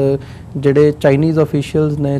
ਚਾਈਨੀਜ਼ ਡਿਪਲੋਮੈਟ ਨੇ, ਉਹਨਾਂ ਨੇ ਦਰਬਾਰ ਸਾਹਿਬ ਉਹ ਆਏ ਸੀ ਆਪਣੇ ਐਡਮਿਨਿਸਟ੍ਰੇਸ਼ਨ ਦੇ ਨਾਲ, ਜਿਹੜੇ ਰਸ਼ੀਅਨ ਅਫੀਸ਼ੀਅਲ ਸੀ ਉਹਨਾਂ ਨੇ ਵੀ ਪਹੁੰਚ ਕੀਤੀ ਸੀ, ਉਹ ਵੀ ਦਰਬਾਰ ਸਾਹਿਬ ਆਏ ਸੀ। ਸੋ ਕੀ ਇਹ ਸਿਗਨਲ ਮੰਨੇ ਜਾ ਸਕਦੇ ਨੇ ਸਿੱਖ ਕੌਮ ਦੀ ਵੱਖਰੀ ਹੋਂਦ ਦਾ ਜਿਹੜਾ ਪ੍ਰਤੀਕ ਹੈ, ਜਾਂ ਜੇ ਵੱਖਰੀ ਕਰਤਾਰਪੁਰ ਕੋਰੀਡੋਰ ਦੇ ਨਾਲ ਜਿਵੇਂ ਡਾਕਟਰ ਸਾਹਿਬ ਨੇ ਗੱਲ ਕੀਤੀ ਵੀ ਇਹ ਵੀ ਇੱਕ ਸਿਗਨਲ ਹੈ ਕਿਸੇ ਵੱਡੇ ਚੈਪਟਰ ਨੂੰ ਜਿਹੜਾ ਲੀਡ ਕਰ ਰਿਹਾ? ਦੇਖੋ ਜੀ, ਮੈਂ ਤੇ ਡਾਕਟਰ ਸਾਹਿਬ ਵਰਗੇ ਬੰਦੇ, ਕਿਉਂਕਿ ਜਿਸ ਵੇਲੇ ਕੌਮ ਤੇ ਕੋਈ ਸੰਕਟ ਹੁੰਦਾ ਜਾਂ ਕੌਮ ਸੁੱਤੀ ਹੁੰਦੀ ਹੈ, ਉਦੋਂ ਬਹੁਤ ਘੱਟ ਲੋਕ ਹੁੰਦੇ ਜਿਹੜੇ ਕੌਮ ਦਾ ਪ੍ਰਚਾਰ ਕਰਦੇ ਆ, ਔਰ ਉਹਨਾਂ ਦੀ ਗੱਲ ਨੂੰ ਲੋਕ ਐਡੇ ਸੀਰੀਅਸ ਕਈ ਵਾਰੀ ਨਹੀਂ ਲੈਂਦੇ। ਜਿਨਾਹ ਸਾਹਿਬ ਨੇ ਜਦ ਪਾਕਿਸਤਾਨ ਬਣਾਉਣ ਦੀ ਗੱਲ ਕੀਤੀ ਸੀ ਤੇ ਲੋਕਾਂ ਨੇ ਉਹਨੂੰ ਹਾਸੋਹੀਣੀ ਗੱਲ ਜੀ ਕਰਕੇ ਕਿਹਾ ਵੀ ਇਹ ਦੀਵਾਨੇ ਦਾ ਖਾਬ ਹੈ। ਪਾਕਿਸਤਾਨ ਬਣਨ ਤੋਂ ਜ਼ਿਆਦਾ ਦੇਰ ਪਹਿਲਾਂ ਦੀ ਗੱਲ ਨਹੀਂ, 12-13 ਸਾਲ ਪਹਿਲਾਂ ਦੀ ਗੱਲ ਹੀ ਹੈ ਵੀ ਲੋਕ ਇੱਦਾਂ ਕਹਿੰਦੇ ਸੀ ਜਿਨਾਹ ਸਾਹਿਬ ਜਦ ਪਾਕਿਸਤਾਨ ਦੀ ਗੱਲ ਕਰਦੇ ਸੀ। ਕਈ ਕਾਇਦੇ ਆਜ਼ਮ ਨੂੰ ਕਾਫਰ ਆਜ਼ਮ ਕਹਿੰਦੇ ਸੀ ਜਿਹੜੇ ਮੁੱਲਾ ਮੌਲਵੀ ਸੀ ਉਸ ਖਿੱਤੇ ਦੇ। ਸੋ ਉਹ ਦੀਵਾਨੇ ਦਾ ਖਾਬ ਪੂਰਾ ਹੋ ਕੇ ਰਿਹਾ ਸੀ। ਇਸ ਤਰ੍ਹਾਂ ਸਿੱਖ ਕੌਮ ਨੂੰ ਸਿਗਨਲ ਤਾਂ ਬਹੁਤ ਸਾਰੇ ਮਿਲ ਰਹੇ। ਹੁਣ ਜੇ ਸਿੱਖ ਕੌਮ ਸਿਗਨਲ ਰਿਸੀਵ ਨਾ ਕਰੇ ਤਾਂ ਉਹਨਾਂ ਦਾ ਅੰਟੀਨਾ ਥੋੜ੍ਹਾ ਉੱਚਾ ਕਰਾਉਣ ਦੀ ਲੋੜ ਹੈ। ਦੇਖੋ, ਜਿਹੜਾ ਇੱਕ ਤਾਂ ਬੜਾ ਪੱਕਾ ਅਸੂਲ ਹੈ ਕਿ ਦੁਨੀਆ ਦੇ ਵਿੱਚ ਜਿਹੜੀਆਂ ਜਿਓਗ੍ਰਾਫੀਕਲ ਬਾਉਂਡਰੀਜ਼ ਆ ਉਹ ਕਦੇ ਇੱਕ ਜਿਹੀਆਂ ਨਹੀਂ ਰਹਿੰਦੀਆਂ, ਉਹ ਚੇਂਜ ਹੁੰਦੀਆਂ ਰਹਿੰਦੀਆਂ। ਬਰਤਾਨੀਆ ਜਿਹਦਾ ਮੈਂ ਸਿਟੀਜ਼ਨ ਆ, ਉਹ ਮੇਰੀ ਸੱਸ ਕਿਉਂਕਿ ਗੋਰੀ ਹੈ ਤਾਂ ਉਹਨੂੰ ਮੈਂ ਕਦੇ ਕਦੇ ਮਜ਼ਾਕ ਕਰਦਾ ਹੁੰਦਾ। ਮੈਂ ਉਹਨੂੰ ਕਹਿੰਦਾ ਵੀ ਇੱਕ ਜ਼ਮਾਨਾ ਸੀ ਜਦੋਂ ਤੁਸੀਂ ਕਹਿੰਦੇ ਸੀ ਵੀ ਸਨ ਨੈਵਰ ਡਾਈਜ਼ ਇਨ ਬ੍ਰਿਟਿਸ਼ ਐਮਪਾਇਰ, ਤੇ ਮੈਂ ਕਿਹਾ ਹੁਣ ਤੁਹਾਡੀ ਐਮਪਾਇਰ ਏਡੀ ਕੁ ਰਹਿ ਗਈ ਕਿ ਸਨ ਨੈਵਰ ਰਾਈਜ਼ ਇਨ ਬ੍ਰਿਟਿਸ਼ ਐਮਪਾਇਰ। ਛੋਟਾ ਜਿਹਾ ਹੈਗਾ ਉੱਥੇ ਨਾਲੇ ਵੈਸੇ ਵੀ ਮੀਂਹ ਪੈਂਦਾ ਰਹਿੰਦਾ ਤੇ ਸੂਰਜ ਨਿਕਲਦਾ ਨਹੀਂ ਜੀ। ਸੋ ਜੇ ਬ੍ਰਿਟਿਸ਼ ਐਮਪਾਇਰ ਕੋਲੈਪਸ ਕਰ ਗਈ ਔਰ ਐਡੇ ਛੋਟੇ ਜਿਹੇ ਟਾਪੂ ਤੱਕ ਰਹਿ ਗਈ, ਜੇ USSR ਐਡੀ ਵੱਡੀ ਫੈਡਰੇਸ਼ਨ ਜਿੰਦਾ ਦੁਨੀਆ ਦੀ ਐਡਾ ਵੱਡਾ ਮੁਲਕ ਟੁੱਟ ਕੇ ਇਸ ਤਰ੍ਹਾਂ ਫਾੜੀਆਂ ਨੂੰ ਖਿਲਰ ਗਿਆ, ਤਾਂ ਭਾਰਤ ਕੋਈ ਐਕਸੈਪਸ਼ਨ ਤਾਂ ਨਹੀਂ ਹੈਗਾ। ਨਾ ਤਾਂ ਬ੍ਰਿਟਿਸ਼ ਜਿੰਨੇ ਇੰਟੈਲੀਜੈਂਟ ਸੀ ਔਰ ਜਿੰਨਾ ਉਹਨਾਂ ਨੇ ਸਿਸਟਮ ਨੂੰ ਇਵੋਲਵ ਕੀਤਾ ਸੀ ਔਰ ਜਿੰਨਾ ਉਹਨਾਂ ਦੀ ਪੋਲੀਟੀਕਲ ਮਾਈਂਡਡ ਲੋਕ ਸੀ, ਜੇ ਉਹ ਵੈਸੇ ਵੀ ਟਾਈਮ ਮੈਗਜ਼ੀਨ ਨੇ ਮੋਦੀ ਨੂੰ ਡਿਵਾਈਡਰ ਇਨ ਚੀਫ ਕਿਹਾ, ਜੇ ਉਹ ਨਹੀਂ ਐਮਪਾਇਰ ਰਹਿ ਸਕੀ, ਸਪੈਨਿਸ਼ ਐਮਪਾਇਰ ਇੱਥੇ ਮਾਰ ਖਾ ਗਈ ਸਾਊਥ ਅਮਰੀਕਾ ਦੇ ਵਿੱਚ, ਤੇ ਭਾਰਤ ਕਿਸ ਤਰ੍ਹਾਂ ਇਹ ਖਿਆਲ ਕਰਦਾ ਵੀ ਐਡੇ ਜ਼ੁਲਮ ਕਰਕੇ, ਇੰਨੇ ਵਿਤਕਰੇ ਕਰਕੇ, ਲੋਕਾਂ ਦੀ ਇੰਨਾ ਘਾਣ ਕਰਕੇ ਉਹਨਾਂ ਨੂੰ ਧੱਕੋ ਧੱਕੀ ਭਾਰਤ ਦਾ ਹਿੱਸਾ ਜਾਂ ਉਹਨਾਂ ਨੂੰ ਭਾਰਤ ਦੇ ਨਕਸ਼ੇ 'ਚ ਕੈਦ ਰੱਖ ਸਕੇ, ਇੱਦਾਂ ਨਹੀਂ ਹੋਣਾ। ਫਿਰ ਦੂਸਰਾ ਹੈ ਕਿ ਚਾਈਨੀਜ਼ ਇਨਵੈਸਟਮੈਂਟ ਜਿਹੜੀ ਹੈ ਉਹ ਬਹੁਤ ਭਾਰੀ ਹੈ ਪਾਕਿਸਤਾਨ 'ਚ, ਟ੍ਰਿਲੀਅਨਸ ਆਫ ਡਾਲਰਸ ਦੀ ਹੈ। CPEC ਉਹਨਾਂ ਦਾ ਖਾਬ ਹੈ ਜਿਹੜਾ ਜਿਹਦੇ 'ਤੇ ਉਹ ਬਹੁਤ ਜ਼ਿਆਦਾ ਕੰਮ ਕਰ ਰਹੇ ਨੇ। ਔਰ ਚਾਈਨਾ ਲੱਕੀ ਰਿਹਾ ਕਿ ਹੌਟ ਵਾਟਰ ਤੱਕ ਐਕਸੈਸ ਲਈ ਰਸ਼ੀਆ ਅਫਗਾਨਿਸਤਾਨ 'ਚ ਆਇਆ ਔਰ ਪਾਕਿਸਤਾਨ ਜਾਣਾ ਚਾਹੁੰਦਾ ਸੀ, ਪਰ ਰਸ਼ੀਆ ਆਪੀ ਸਿਰਫ ਹੌਟ ਵਾਟਰ ਐਕਸੈਸ ਦੇ ਪਿੱਛੇ ਟੁੱਟ ਗਿਆ, ਡਿਸਇੰਟੈਗਰੇਟ ਹੋ ਗਿਆ। ਚਾਈਨਾ ਨੂੰ ਉਹੀ ਐਕਸੈਸ ਪਾਕਿਸਤਾਨ ਨਾਲ ਦੋਸਤੀ ਦੇ ਨਾਂ 'ਤੇ ਮਿਲ ਗਈ ਹੈ। ਹੁਣ ਉਸ ਬੈਲਟ ਨੂੰ ਤੋੜਨ ਲਈ ਬਹੁਤ ਸਾਰੀਆਂ ਤਾਕਤਾਂ ਲੱਗੀਆਂ ਵੀ ਉਹ ਨਾ ਬਣ ਸਕੇ, ਉਹਦੇ 'ਚ ਭਾਰਤ ਸਾਰਿਆਂ ਨੂੰ ਅੱਗੇ ਆ। ਅਫਗਾਨਿਸਤਾਨ 'ਚ ਬਹਿ ਕੇ ਰॉ ਆਪਰੇਟ ਕਰਦੀ ਰਹੀ ਹੈ, ਈਰਾਨ ਦੇ ਵਿੱਚ ਰॉ ਬੈਠ ਕੇ ਈਰਾਨ ਰਾਹੀਂ ਪਾਕਿਸਤਾਨ ਦੇ ਵਿੱਚ ਟੈਰਰਿਜ਼ਮ ਦੀ ਐਕਟੀਵਿਟੀ ਕਰਾਉਂਦੀ ਰਹੀ ਹੈ ਕਿ ਸਿਰਫ CPEC ਔਰ ਗਵਾਦਰ ਪੋਰਟ ਆਪਰੇਸ਼ਨ ਨਾ ਹੋਵੇ। ਉਹ ਫੇਜ਼ ਹੁਣ ਗੁਜ਼ਰ ਗਿਆ। ਹੁਣ ਚਾਈਨੀਜ਼ ਜਿਹੜੇ ਆ ਉਹ ਨਾ ਤਾਂ ਸਿੱਖਾਂ ਦੇ ਕੋਈ ਬਹੁਤ ਚੰਗੇ ਜਾਂ ਉਹ ਕਿਸੇ ਦੇ ਵੀ ਦੋਸਤ ਨਹੀਂ ਹੈਗੇ, they are there on friends. ਉਹ ਸਿਰਫ ਆਪਣੀ ਕੌਮ ਦਾ ਸੋਚਦੇ, ਹਰ ਕੌਮ ਨੇ ਸੋਚਣਾ ਹੁੰਦਾ। ਜੇ ਉਹਨਾਂ ਨੇ ਆਪਣੀ CPEC ਨੂੰ ਬਚਾਉਣਾ ਤੇ ਉਹ ਇਹ ਤਾਂ ਨਹੀਂ ਚਾਹਣਗੇ ਵੀ ਉਹ CPEC ਦੇ ਮੂਹਰੇ ਇੱਕ ਹੌਸਟਾਈਲ ਮੁਲਕ ਬੈਠਾ ਹੋਵੇ ਜਿਹੜਾ ਰੋਜ਼ ਕਵੇ ਵੀ ਅਸੀਂ ਇਹ ਜਿਹੜੇ ਬੰਬ ਸ਼ੰਬ ਆ ਇਹ ਕੋਈ ਦੀਵਾਲੀ ਤੇ ਨਹੀਂ ਰੱਖੇ। ਉਹਨਾਂ ਦੀ ਐਡੀ ਵੱਡੀ ਇਨਵੈਸਟਮੈਂਟ ਹੈ, ਉਹਨਾਂ ਨੇ ਉਹਨੂੰ ਬਚਾਉਣ ਲਈ ਘੱਟ ਤੋਂ ਘੱਟ ਕੁਝ ਸੋਚਿਆ ਹੋਏਗਾ, ਕੋਈ ਸਟ੍ਰੈਟਜੀ ਬਣਾਈ ਹੋਏਗੀ ਬਈ ਘੱਟ ਤੋਂ ਘੱਟ ਇਹਦੇ ਆਲੇ ਦੁਆਲੇ ਇੱਦਾਂ ਦੇ ਮੁਲਕ ਬਣਵਾਓ ਜਾਂ ਰੱਖੋ ਜਿਹੜੇ ਘੱਟ ਤੋਂ ਘੱਟ ਇੱਦਾਂ ਦੇ ਬਿਆਨ ਤੇ ਨਾ ਦੇਣ ਔਰ ਟੈਨਸ਼ਨ ਨੂੰ ਐਸਕੇਲੇਟ ਨਾ ਕਰਨ। ਸੋ ਆਉਣ ਵਾਲੇ ਸਮੇਂ ਦੇ ਵਿੱਚ ਜੀਓਗ੍ਰਾਫੀਕਲ ਚੇਂਜਸ ਦੁਨੀਆ ਦੀ ਹਰ ਥਾਂ ਹੁੰਦੀਆਂ, ਵੱਡੀ ਵੱਡੀਆਂ ਐਮਪਾਇਰਸ ਕੋਲੈਪਸ ਕਰਦੀਆਂ, ਬਾਉਂਡਰੀਜ਼ ਬਦਲ ਜਾਂਦੀਆਂ ਔਰ ਭਾਰਤ ਕਦੇ ਵੀ ਇੱਕ ਮੁਲਕ ਨਹੀਂ ਰਿਹਾ। ਇਹ ਜਿਹੜੀ ਮਿਥ ਕ੍ਰੀਏਟ ਕੀਤੀ ਹੈ ਨਾ ਭਾਰਤ ਇੱਕ ਖੋਜ ਤੇ ਭਾਰਤ ਇੱਕ ਮੁਲਕ ਸੀ, ਇਹ ਕਦੇ ਵੀ ਨਹੀਂ ਸੀ। It's nonsense. ਇੱਕ ਸਬ ਕੰਟੀਨੈਂਟ ਸੀ ਜਿਹਦੇ 'ਚ ਬਹੁਤ ਸਾਰੇ ਰਾਜ ਰਜਵਾੜੇ ਸੀ ਔਰ ਮੁਖਤਲਿਫ ਲੋਕਾਂ ਦਾ ਰਾਜ ਸੀ। ਜਿਸ ਤਰ੍ਹਾਂ ਹੁਣ ਤੁਸੀਂ ਦੇਖ ਲਓ ਜਿਹੜਾ ਸਾਊਥ ਅਮਰੀਕਾ ਹੈ, ਇਟਸ ਅ ਕੰਟੀਨੈਂਟ, ਉਹਦੇ 'ਚ ਕਈ ਸੋਵਰਨ ਸਟੇਟਸ ਹੈਗੀਆਂ, ਸੋਵਰਨ ਨੇਸ਼ਨਸ ਹੈਗੀਆਂ। ਸੋ ਅਸ਼ੋਕ ਦੇ ਜ਼ਮਾਨੇ ਤੋਂ ਲੈ ਕੇ ਮੁਗਲ ਰਾਜ ਤੱਕ ਕਦੇ ਵੀ ਭਾਰਤ ਇੱਕ ਮੁਲਕ ਨਹੀਂ ਸੀ ਔਰ ਕਦੇ ਵੀ ਇੱਕ ਰਾਜ ਨਹੀਂ ਸੀ ਉੱਥੇ। ਇਹ ਤਾਂ ਅੰਗਰੇਜ਼ ਦੇ ਹੇਠ ਹੀ ਹੋਇਆ ਕਿ ਬਹੁਤ ਸਾਰੀਆਂ ਜਿਹੜੇ ਰਾਜ ਰਜਵਾੜੇ ਸੀ ਉਹ ਇੱਕ ਬ੍ਰਿਟਿਸ਼ ਫਲੈਗ ਦੇ ਥੱਲੇ ਆਏ ਔਰ ਉਹ ਜਾਂਦੇ ਜਾਂਦੇ ਉਹਦਾ ਇੱਕ ਵੱਡਾ ਹਿੱਸਾ ਹਿੰਦੂਆਂ ਨੂੰ ਇੱਕ ਮਿਲੀਨੀਅਮ ਦੀ ਗੁਲਾਮੀ ਦੇ ਬਾਅਦ ਫੜਾ ਗਏ। ਜਿਹੜਾ ਉਹ ਬਹੁਤ ਚੰਗੇ ਤਰੀਕੇ ਨਾਲ ਅਗਰ ਉਹ ਰਹਿੰਦੇ, ਲੋਕਾਂ ਨੂੰ ਉਹਨਾਂ ਦੇ ਹੱਕ ਦਿੰਦੇ, ਜਿਸ ਤਰ੍ਹਾਂ ਫੈਡਰੇਸ਼ਨ ਦਾ ਇੱਕ ਕਨਸੈਪਟ ਹੁੰਦਾ ਜਿਸ ਤਰ੍ਹਾਂ ਅਮਰੀਕਾ 'ਚ ਹੈ ਕਿ ਲੋਕਾਂ ਨੂੰ ਆਪਣੇ ਲੋਕਲ ਲੈਜਿਸਲੇਸ਼ਨ ਦਾ ਹੱਕ ਹੈ, ਸਟੇਟਸ ਆਪਣੀ ਲੈਜਿਸਲੇਸ਼ਨ ਕਰਦੀਆਂ, ਆਪਣੇ ਟੈਕਸ ਲਾਉਂਦੀਆਂ। ਜੇ ਉਹ ਹੰਕਾਰੇ ਨਾ ਹੁੰਦੇ ਔਰ ਜਦੋਂ ਦਾ ਟ੍ਰਾਂਸਫਰ ਆਫ ਪਾਵਰ ਹੋਈ ਹੈ ਹਿੰਦੂ ਦੇ ਵਿੱਚ ਇੰਨਾ ਹੰਕਾਰ ਹੈ ਕਿ ਉਹ ਕਿਸੇ ਹੋਰ ਨੂੰ ਬਰਦਾਸ਼ਤ ਕਰਨ ਨੂੰ ਤਿਆਰ ਨਹੀਂ, ਲੋਕਾਂ ਨੂੰ ਉਹਦੇ ਹੱਕ ਦੇਣ ਨੂੰ ਤਿਆਰ ਨਹੀਂ। ਸਿੱਖ ਕੌਮ ਦਾ ਉਹਨਾਂ ਨੇ ਘੱਲੂਘਾਰਾ ਕੀਤਾ, ਗੁਜਰਾਤ ਦੇ ਮੁਸਲਮਾਨਾਂ ਦਾ ਕਤਲੇਆਮ ਉਹਨਾਂ ਨੇ ਕੀਤਾ, ਕਸ਼ਮੀਰ ਦੇ ਉੱਤੇ ਅੱਜ ਜਿੰਨਾ ਜ਼ੁਲਮ ਹੋ ਰਿਹਾ ਉਹਦੀ ਕੋਈ ਮਿਸਾਲ ਹੀ ਨਹੀਂ ਮਿਲਦੀ। ਉਹਦੇ ਬਾਅਦ ਤੁਸੀਂ ਇਹ ਸੋਚ ਲਓ ਕਿ ਭਾਰਤ ਦਾ ਨਕਸ਼ਾ ਇੱਦਾਂ ਹੀ ਰਹੇਗਾ ਤੇ ਮੈਂ ਸਮਝਦਾ ਕਿ ਉਹ ਬੜੀ ਹਾਸੇ ਵਾਲੀ ਗੱਲ ਹੋਏਗੀ। ਸੋ ਆਉਣ ਵਾਲੇ ਸਮੇਂ 'ਚ ਮੈਨੂੰ ਲੱਗਦਾ ਕਿ ਸਿੱਖ ਕੌਮ ਨੂੰ ਰੱਬ ਮੌਕਾ ਜ਼ਰੂਰ ਦੇਗਾ, ਪਰ ਸਿੱਖ ਕੌਮ ਕੀ ਉਹਦੇ ਲਈ ਤਿਆਰ ਹੈ? ਸਿੱਖ ਕੌਮ ਨੂੰ ਇਹ ਪੁੱਛਣ ਦੀ ਜ਼ਰੂਰਤ ਹੈ ਆਪਣੇ ਆਪ ਨੂੰ, ਕਿਉਂਕਿ ਮੌਕੇ ਪਹਿਲਾਂ ਵੀ ਆਏ ਪਰ ਸਿੱਖ ਕੌਮ ਉੱਤੇ ਫਾਇਦਾ ਨਹੀਂ ਉਠਾ ਸਕੀ। 47 'ਚ ਵੀ ਮੌਕਾ ਸੀ, ਸਿੱਖ ਸਭ ਤੋਂ ਜ਼ਿਆਦਾ ਐਡਵਾਂਟੇਜੀਅਸ ਸਨ ਕਿ ਉਹ ਕਾਇਦੇ ਆਜ਼ਮ ਨਾਲ ਕੁਝ ਨੈਗੋਸ਼ੀਏਟ ਕਰਦੇ ਤੇ ਸਪੈਸ਼ਲ ਸਟੇਟਸ ਲੈਂਦੇ, ਜੇ ਕਾਂਗਰਸ ਕੋਲੋਂ ਕੁਝ ਮੰਗਦੇ ਉਹ ਵੀ ਮਿਲ ਜਾਂਦਾ। ਔਰ ਜਿਹੜੇ ਉਸ ਵਕਤ ਅੰਗਰੇਜ਼ ਸਰਕਾਰ ਸੀ ਉਹ ਖਾਸ ਤੌਰ ਤੇ ਸਿੱਖਾਂ ਪ੍ਰਤੀ ਬਹੁਤ ਸਿੰਪਥੈਟਿਕ ਸੀ, ਕਿਉਂਕਿ ਸਿੱਖਾਂ ਦੀਆਂ ਜਿਹੜੀਆਂ ਸਰਵਿਸਿਜ਼ ਸੀ ਫਸਟ ਔਰ ਸੈਕੰਡ ਵਰਲਡ ਵਾਰ 'ਚ ਉਹਨਾਂ ਦੇ ਸਾਹਮਣੇ ਸੀ, ਪਰ ਸਿੱਖ ਤਿਆਰ ਹੀ ਨਹੀਂ ਸੀ। ਉਹੀ ਗੱਲ ਹੈ ਕਿ ਸਿਗਨਲ ਤਾਂ ਬਹੁਤ ਸਾਰੇ ਨੇ, ਹੁਣ ਸਿਗਨਲ ਫੜਨ ਵਾਲਾ ਜਿਹੜਾ ਬੂਸਟਰ ਉਹਦੀ ਲੋੜ ਹੈ। ਹਾਂਜੀ ਜੀ ਡਾਕਟਰ ਸਾਹਿਬ, ਜਿਵੇਂ ਡਾਕਟਰ ਚੀਮਾ ਨੇ ਗੱਲ ਕੀਤੀ ਹੈ ਸਾਊਥ ਏਸ਼ੀਅਨ ਪੋਲਿਟਿਕਸ ਤੇ, ਜਿੱਥੇ ਚੀਨ ਵੀ ਇੱਕ ਵੱਡਾ ਫੈਕਟਰ ਹੈ, ਐਮਰਜਿੰਗ ਵਰਲਡ ਪਾਵਰ ਅਸੀਂ ਉਹਨੂੰ ਕਹਿ ਸਕਦੇ ਹਾਂ ਇਸ ਵਕਤ, ਜਿਵੇਂ ਇਕਨੋਮੀ ਦੇ ਹਵਾਲੇ ਨਾਲ ਹੈ, ਤੇ ਕੀ ਦੇਖਦੇ ਹੋ ਕਿਵੇਂ ਜਿਵੇਂ ਚੇਂਜਸ ਆਈਆਂ ਨੇ ਸਾਊਥ ਏਸ਼ੀਅਨ ਪੋਲਿਟਿਕਸ ਦੇ ਵਿੱਚ, ਤੇ ਖਾਸ ਤੌਰ ਤੇ ਜਿਵੇਂ ਭਾਰਤ ਦਾ ਵਰਤਾਰਾ ਰਿਹਾ ਪਿਛਲੇ ਸਮੇਂ ਦੇ ਵਿੱਚ ਆਪਣੇ ਆਂਢ ਗੁਆਂਢ ਦੇ ਵਿੱਚ ਸਾਰੇ ਮੁਲਕਾਂ ਦੇ ਨਾਲ, ਜਿਹੜੀਆਂ ਇਹ ਚੇਂਜਸ ਆ ਰਹੀਆਂ ਨੇ ਕਿਸ ਦਿਸ਼ਾ ਵੱਲ ਜਾਵੇਗੀ ਇਹ ਗੱਲ? ਦੇਖੋ ਭਾਰਤ ਕਿੰਨਾ ਕੁ ਆਪਣੇ ਪੈਰਾਂ ਤੇ ਖੜਾ ਹੈ ਜਾਂ ਕਿੰਨੀ ਕੁ ਇਸ ਦੀ ਡਿਪਲੋਮੈਸੀ ਦੀ ਸਕਸੈਸ ਹੈ, ਇੱਕ ਉਦਾਹਰਣ ਜਿਹੜੀ ਲੇਟੈਸਟ ਅੱਜ ਇਰਾਨੀਅਨ ਅਖਬਾਰਾਂ 'ਚ ਵੀ ਇੱਕ ਐਕਸ ਐਂਬੈਸਡਰ ਇੰਡੀਆ ਦਾ ਭੰਡਾਰਾ ਨਾਇਕੇ ਦਾ ਇੱਕ ਲੇਖ ਲੱਗਾ ਹੈ। ਹੁਣ ਅਮਰੀਕਾ ਨੇ ਥ੍ਰੈਟ ਕੀਤਾ ਹੈ ਕਿ 2 ਮਈ ਤੱਕ ਈਰਾਨ ਤੋਂ ਕਰੂਡ ਆਇਲ ਬੰਦ ਕਰ ਦਿਓ, ਨਹੀਂ ਤਾਂ ਉਹਨਾਂ ਨੇ ਫਿਲ ਇਨ ਦਾ ਬਲੈਂਕ ਛੱਡਿਆ। ਇਹੀ ਥ੍ਰੈਟ ਚਾਈਨਾ ਨੂੰ ਵੀ ਸੀ, ਇਹੀ ਥ੍ਰੈਟ ਟਰਕੀ ਨੂੰ ਵੀ ਸੀ। ਉਹਨਾਂ ਨੇ ਕੋਈ ਰਿਸਪੌਂਡ ਨਹੀਂ ਕੀਤਾ। ਇੰਡੀਆ ਨੇ ਫੌਰਨ ਇਸ ਨੂੰ ਮੰਨ ਲਿਆ ਔਰ ਈਰਾਨ ਦਾ ਜਿਹੜਾ ਹੈ ਉਹਨਾਂ ਦਾ ਮਿਨਿਸਟਰ, ਫੋਰਨ ਮਿਨਿਸਟਰ ਕੱਲ ਫਲਾਈ ਕਰਕੇ ਦਿੱਲੀ ਗਿਆ। ਉਹਦੇ ਤੇ ਕਿਸੇ ਨੇ ਕਮੈਂਟ ਕੀਤਾ ਹੋਇਆ ਸੀ ਕਿ ਵੀ ਉਹਨੇ ਉਹਦੇ ਵੱਲ ਦੇਖ ਕੇ ਇਹੀ ਕਿਹਾ, ਜਦੋਂ ਜੂਲੀਅਸ ਸੀਜ਼ਰ ਨੂੰ ਉਹਦੇ ਹੀ ਟਰਸਟਵਰਦੀ ਦੋਸਤ ਜਿਹੜਾ ਬਰੂਤੇ ਨੇ, ਜਿਹੜਾ ਉਹ ਸੈਨੇਟ ਦੇ ਵਿੱਚ, ਉਹਨੇ ਕਿਹਾ ਇਹ ਤੂੰ ਬਰੂਤੇ, ਤੂੰ ਹੈ। ਹੁਣ ਈਰਾਨ ਨੇ ਕਿਹਾ ਤੂੰ ਇੰਡੀਆ, ਕਿ ਵੀ ਤੁਸੀਂ ਕਿੱਦਾਂ ਦੀ ਸਾਡੀ ਉਹ ਯਾਰੀ ਦਾ ਕਿੰਨੇ ਬਿਲੀਅਨ ਚਾਹ ਬਹਾਰ ਪੋਰਟ ਬਣਾਣੀ ਹੈ, ਫਲਾਣਾ ਕਰਨਾ ਹੈ, ਢਮਕਾ ਵੀ ਦਬਕੇ ਥੱਲੇ ਹੀ ਤੁਸੀਂ ਬਹਿ ਗਏ। ਹੁਣ ਅਸੀਂ ਜਿਵੇਂ ਚੀਮਾ ਸਾਹਿਬ ਨੇ ਗੱਲ ਕੀਤੀ, ਗੱਲ ਕਰ ਰਹੇ ਹਾਂ ਚਾਈਨਾ ਦੀ ਹਿਸਟਰੀ ਦੇ ਵਿੱਚ 7-8 ਹਜ਼ਾਰ ਸਾਲ ਦੀ ਹਿਊਮਨ ਹਿਸਟਰੀ 'ਚ ਬੜੇ ਬੜੇ ਐਮਪਾਇਰ, ਰੋਮਨ ਐਮਪਾਇਰ ਤੋਂ ਲੈ ਕੇ ਲੇਟੈਸਟ ਅਸੀਂ ਬ੍ਰਿਟਿਸ਼ ਐਮਪਾਇਰ ਤੱਕ ਇਹਨਾਂ ਨੇ ਗੱਲ ਕੀਤੀ ਕਿ ਵੀ ਕਿਵੇਂ ਐਮਪਾਇਰ ਖੜੇ ਹੁੰਦੇ ਨੇ ਤੇ ਐਮਪਾਇਰ ਜਿਹੜੇ ਨੇ ਡੁੱਬਦੇ ਨੇ, ਜਿਓਗ੍ਰਾਫੀਕਲ ਬਾਉਂਡਰੀਜ਼ ਬਦਲਦੀਆਂ ਨੇ, ਚੇਂਜਸ ਹੁੰਦੀਆਂ ਨੇ। ਔਰ ਇਹਦੇ 'ਚ ਕੋਈ ਸ਼ੱਕ ਨਹੀਂ ਹੈ ਕਿ ਚਾਈਨਾ ਇਸ ਵੇਲੇ ਦੁਨੀਆ ਦੀ ਇਕਨੋਮਿਕਲ ਪਾਵਰ ਵੀ, ਮਿਲਟਰੀ ਪਾਵਰ ਵੀ। ਇੰਡੀਆ, ਆਸਟ੍ਰੇਲੀਆ, 6 ਦੇਸ਼ਾਂ ਦਾ ਤੁਸੀਂ ਮਿਲਟਰੀ ਬਜਟ ਇਕੱਠਾ ਕਰ ਲਓ ਤੇ ਚਾਈਨਾ ਦਾ ਉਹਦੇ ਨਾਲੋਂ ਜ਼ਿਆਦਾ ਹੈ ਡਿਫੈਂਸ ਬਜਟ। ਇਕਨੋਮਿਕਸ ਹੁਣ ਅਮਰੀਕਾ ਨੇ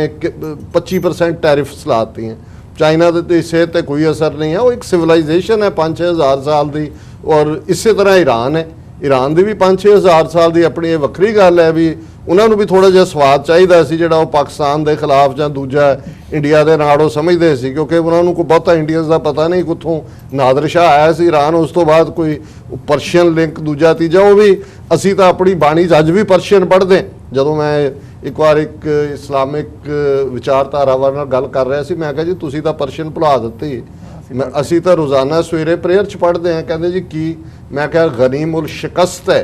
गरीबुल परस्त है, बुलंदुल मकान है, ज़मीनुल ज़मान है, तमीज़ुल तमाम है, रुजूअल निदान है, हरीफुल अजीम है, रज़ाइक यकीन है। कहते जी ये पढ़ते हो? मैं हाँ, एक कलाम भी 10वें पातशाह का गुरु गोबिंद सिंह साहब का, ये साडी रोज़ाना प्रेयर का हिस्सा है। सो मैं समझदा भी ईरान नूं भी इंडिया का असली रंग नज़र आ गया भी किन्ने के खलोण वाले ने। और मैं समझदा है भी चाइना, जिवें चाइना के कॉन्टैक्ट उन्होंने सिखां च भी इंटरस्ट दिखाया। कुछ महीने पहला चाइना का एंबैसडर अपनी वाइफ के नाल चेचा दरबार साहब आया, फोटोआं भी पग बन के उन्हें मेक श्योर किया, उहदे ट्विटर हैंडल ते हुई।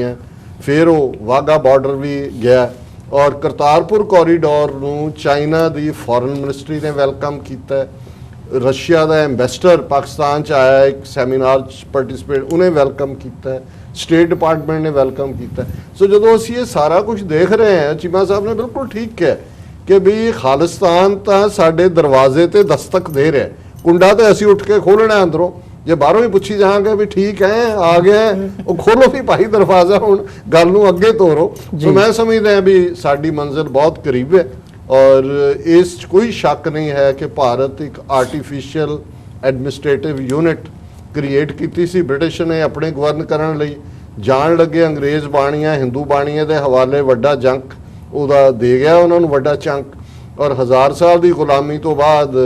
ਉਹਨਾਂ ਦੇ ਹੱਥ 'ਚ ਪਾਵਰ ਆਈ ਹੈ, ਜਿਨ੍ਹਾਂ ਬਾਰੇ ਅਲਾਮਾ ਇਕਬਾਲ ਨੇ ਇੱਕ ਥਾਂ ਕਿਹਾ ਸੀ ਕਿ ਕਈ ਵਾਰ ਰੱਬ ਉਹਨਾਂ ਨੂੰ ਤਾਕਤ ਔਰ ਦੌਲਤ ਦਿੰਦਾ ਹੈ ਜਿਨ੍ਹਾਂ ਨੂੰ ਇਹ ਪਤਾ ਹੀ ਨਹੀਂ ਹੈ ਕਿ ਇਹ ਬੰਦਾ ਪਰਵਰੀ ਕੀ ਹੁੰਦੀ ਹੈ ਔਰ ਇਹ ਇਸ ਨੂੰ ਸੰਭਾਲਣਾ ਕਿਵੇਂ ਹੁੰਦਾ। ਉਹ ਇਹਨਾਂ ਨੇ 72 ਸਾਲ 'ਚ ਦੱਸ ਦਿੱਤਾ। ਹਾਂ, ਜੇ ਟਰੂਲੀ ਫੈਡਰਲ ਸਟਰਕਚਰ ਦੇ ਤੌਰ ਤੇ ਜਿਵੇਂ ਸਿੱਖਾਂ ਦੀ ਮੰਗ ਵੀ ਸੀ, ਜਿਹੜੇ ਇਹਨਾਂ ਦੇ ਇਕਰਾਰ ਵੀ ਸੀ, ਗਲੋ ਆਫ ਫਰੀडम और दूसरा ਤੇ ਸਿੱਖਾਂ ਦੇ ਲਈ ਅਸੀਂ ਤਾਂ ਆਪਣੇ ਅੱਡ ਨੇਸ਼ਨ ਦੀ ਆਪਸ਼ਨ ਸਾਡੀ ਨਾਇਰ ਲੀਡਰਸ਼ਿਪ ਨੇ ਛੱਡੀ 47 ਚ। ਲੇਕਿਨ ਜੇ ਸਿੱਖਾਂ ਵਰਗੀ ਕੌਮ ਜਿਹੜੀ ਇਹਨਾਂ ਦੀ ਬ੍ਰੈਡ ਬਾਸਕਟ ਹੈ ਪੰਜਾਬ, ਜਿਹੜੇ ਇਹਨਾਂ ਦੇ ਜਿਹਨੂੰ ਖੜਗਤਾਰੀ ਬਾਂਹ ਕਹਿੰਦੇ ਨੇ, ਜਿਹੜਾ ਨੇ ਇਹਨਾਂ ਦੀ ਗੁਰਬਤ ਹੂੰਜ ਕੇ ਸੁੱਟੀ, ਜਿਹੜੇ ਬਿਨਾਂ ਕਾਰਨ ਜਿਹੜਾ ਇਹਨਾਂ ਦੇ ਲਈ ਖਲੋਣ ਲਈ ਤਿਆਰ ਰਹੇ। ਜੇ ਸਿੱਖਾਂ ਨੂੰ ਇਹ ਜਿਹੜਾ ਇਹਨਾਂ ਨੂੰ ਇਹ ਸਿੱਖ ਸਭ ਤੋਂ ਵੱਡੇ ਦੁਸ਼ਮਣ ਨਜ਼ਰ ਆਏ ਤਾਂ ਫਿਰ ਇਹਨਾਂ ਦੀ ਅਕਲ ਦਾ ਜਨਾਜ਼ਾ ਨਿਕਲਿਆ ਹੋਇਆ। ਔਰ ਜਦੋਂ ਇਸ ਕਿਸਮ ਦੀ ਸਿਚੁਏਸ਼ਨ ਹੁੰਦੀ ਹੈ ਫਿਰ ਇੱਕ ਗੱਲ ਦਾ ਅਸੀਂ ਇਸਲਾਮ ਵੀ, ਸਿੱਖੀ 'ਚ ਵੀ ਯਕੀਨ ਰੱਖਣ ਵਾਲੇ ਅਸੀਂ ਈਮਾਨ 'ਚ ਯਕੀਨ ਰੱਖਦੇ ਹਾਂ, ਰੱਬ 'ਚ ਯਕੀਨ ਰੱਖਦੇ ਹਾਂ। ਔਰ ਇੱਕ ਸਾਡੀ ਪੰਜਾਬੀ ਜ਼ਬਾਨ ਦਾ ਕਾਮਨ ਜਿਹਾ ਫਰੇਜ਼ ਹੈ ਵੀ ਅੱਤ ਦਾ ਤੇ ਰੱਬ ਦਾ ਵੈਰ ਹੁੰਦਾ। ਇਹ ਜਦੋਂ ਕਿਸੇ ਵੀ ਚੀਜ਼ ਦੀ ਅੱਤ ਹੁੰਦੀ ਹੈ, ਕਸ਼ਮੀਰ ਹੁਣ ਮੈਂ ਕੋਈ ਐਸਾ ਦਿਨ ਨਹੀਂ ਹੁੰਦਾ ਮੇਰੀਆਂ ਅੱਖਾਂ 'ਚੋਂ ਅਥਰੂ ਨਾ ਵਗਦੇ ਹੋਣ। ਇੱਕ ਪਾਸੇ ਫਖਰ ਵੀ ਹੁੰਦਾ ਵੀ ਇਹ ਹੈ ਆਜ਼ਾਦੀ ਦੇ ਦੀਵਾਨੇ ਜੋ ਕਸ਼ਮੀਰ ਦੇ ਵਿੱਚ ਜਿਵੇਂ ਖੜੇ ਨੇ। ਹੁਣ ਵੀ ਜਿਵੇਂ ਇਹਨਾਂ ਨੇ 5 ਸਾਲ ਤਾਂ ਜ਼ੁਲਮ ਕੀਤੇ, ਪਿਛਲੇ ਕੁਝ ਮਹੀਨਿਆਂ ਤੋਂ ਜਦੋਂ ਤੋਂ ਸਿਵਿਲੀਅਨ ਗਵਰਨਮੈਂਟ ਡਿਸਮਿਸ ਕੀਤੀ ਹੈ,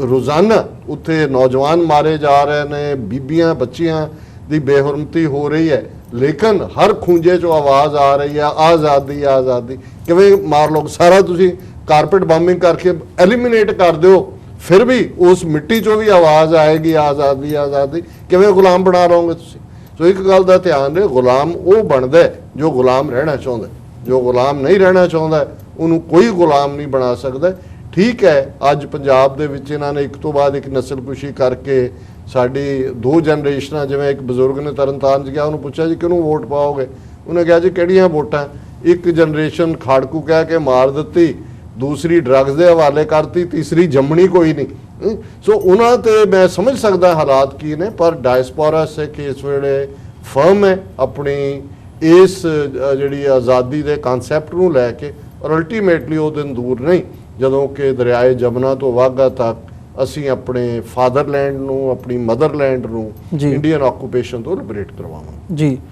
ਗੱਲਬਾਤ ਤਾਂ ਹੋਰ ਵੀ ਪੁਆਇੰਟਸ ਵੀ ਸੀ, ਪਰ ਸਾਡਾ ਸਮਾਂ ਨਹੀਂ ਇਜਾਜ਼ਤ ਦਿੰਦਾ ਗੱਲਬਾਤ ਨੂੰ ਅੱਗੇ ਤੋਰੀਏ। ਸੋ ਅੱਜ ਦੇ ਸ਼ੋਅ ਦੇ ਵਿੱਚ ਇੱਥੇ ਇਜਾਜ਼ਤ ਚਾਹਾਂਗੇ। ਬਹੁਤ ਬਹੁਤ ਧੰਨਵਾਦ ਤੁਹਾਡੇ ਦੋਵਾਂ ਦਾ, ਤੁਸੀਂ ਆਪਣਾ ਸਮਾਂ ਕੱਢਿਆ ਤੇ ਆਪਣੇ ਜਿਹੜੇ ਵਿਚਾਰ ਨੇ ਸਾਡੇ ਨਾਲ ਤੇ ਦਰਸ਼ਕਾਂ ਦੇ ਨਾਲ ਸਾਂਝੇ ਕੀਤੇ ਆ। ਉਮੀਦ ਕਰਦੇ ਹਾਂ ਜਿਹੜੇ ਦਰਸ਼ਕ ਦੂਰ ਦਰਾਡਿਓਂ ਦੁਨੀਆ ਭਰ ਦੇ ਵਿੱਚੋਂ ਸਾਡੇ ਨਾਲ ਇਸ ਵਕਤ ਜੁੜੇ ਹੋਏ ਆ, ਉਹਨਾਂ ਨੂੰ ਸਾਡੀ ਅੱਜ ਦੀ ਜਿਹੜੀ ਪੈਨਲ ਡਿਸਕਸ਼ਨ ਸੀ ਜ਼ਰੂਰ ਪਸੰਦ ਆਈ ਹੋਵੇਗੀ। ਇੱਦਾਂ ਦੀਆਂ ਡਿਸਕਸ਼ਨਸ ਦੁਬਾਰਾ ਫੇਰ ਲੈ ਕੇ ਤੁਹਾਡੀ ਕਚਹਿਰੀ ਦੇ ਵਿੱਚ ਹਾਜ਼ਰ ਹੁੰਦੇ ਰਹਾਂਗੇ। ਸੋ ਅੱਜ ਦੇ ਸ਼ੋਅ ਦੇ ਵਿੱਚ ਇੱਥੇ ਇਜਾਜ਼ਤ ਚਾਹਾਂਗੇ ਜੀ। ਦੁਬਾਰਾ ਫਿਰ ਸੋਮਵਾਰ ਨੂੰ ਤੁਹਾਡੇ ਨਾਲ ਮੁਲਾਕਾਤ ਹੋਵੇਗੀ। ਤੇ ਜਾਂਦੇ ਜਾਂਦੇ ਜਿਵੇਂ ਕਾਰਟਰੇਟ ਦਾ ਜ਼ਿਕਰ ਹੈ, ਕਾਰਟਰੇਟ ਦੀ ਜਿਹੜੀ ਪਰੇਡ ਹੈ, ਸਾਲਾਨਾ ਨਗਰ ਕੀਰਤਨ ਹੈ, ਉਹਦੀ ਸ਼ੁਰੂਆਤ ਕਾਰਟਰੇਟ ਸਿਟੀ ਹਾਲ ਤੋਂ ਕੱਲ੍ਹ ਨੂੰ ਦੁਪਹਿਰ ਦੇ ਸਮੇਂ ਹੋਣੀ ਹੈ। ਸੋ ਇਹਦਾ ਲਾਈਵ ਪ੍ਰਸਾਰਣ ਤੁਸੀਂ TV 84 ਤੇ ਦੇਖ ਸਕੋਗੇ। ਸੋ ਇਹਨਾਂ ਹੀ ਸ਼ਬਦਾਂ ਦੇ ਨਾਲ ਅੱਜ ਦੇ ਸ਼ੋਅ ਦੇ ਵਿੱਚ ਇੱਥੋਂ ਹੀ ਇਜਾਜ਼ਤ। ਸੋਮਵਾਰ ਨੂੰ ਦੁਬਾਰਾ ਫਿਰ ਮੁਲਾਕਾਤ ਹੋਵੇਗੀ। ਫਤਿਹ ਦੀ ਸਾਂਝ ਪਾਈਏ ਜੀ। ਵਾਹਿਗੁਰੂ ਜੀ ਕਾ ਖਾਲਸਾ, ਵਾਹਿਗੁਰੂ ਜੀ ਕੀ ਫਤਿਹ।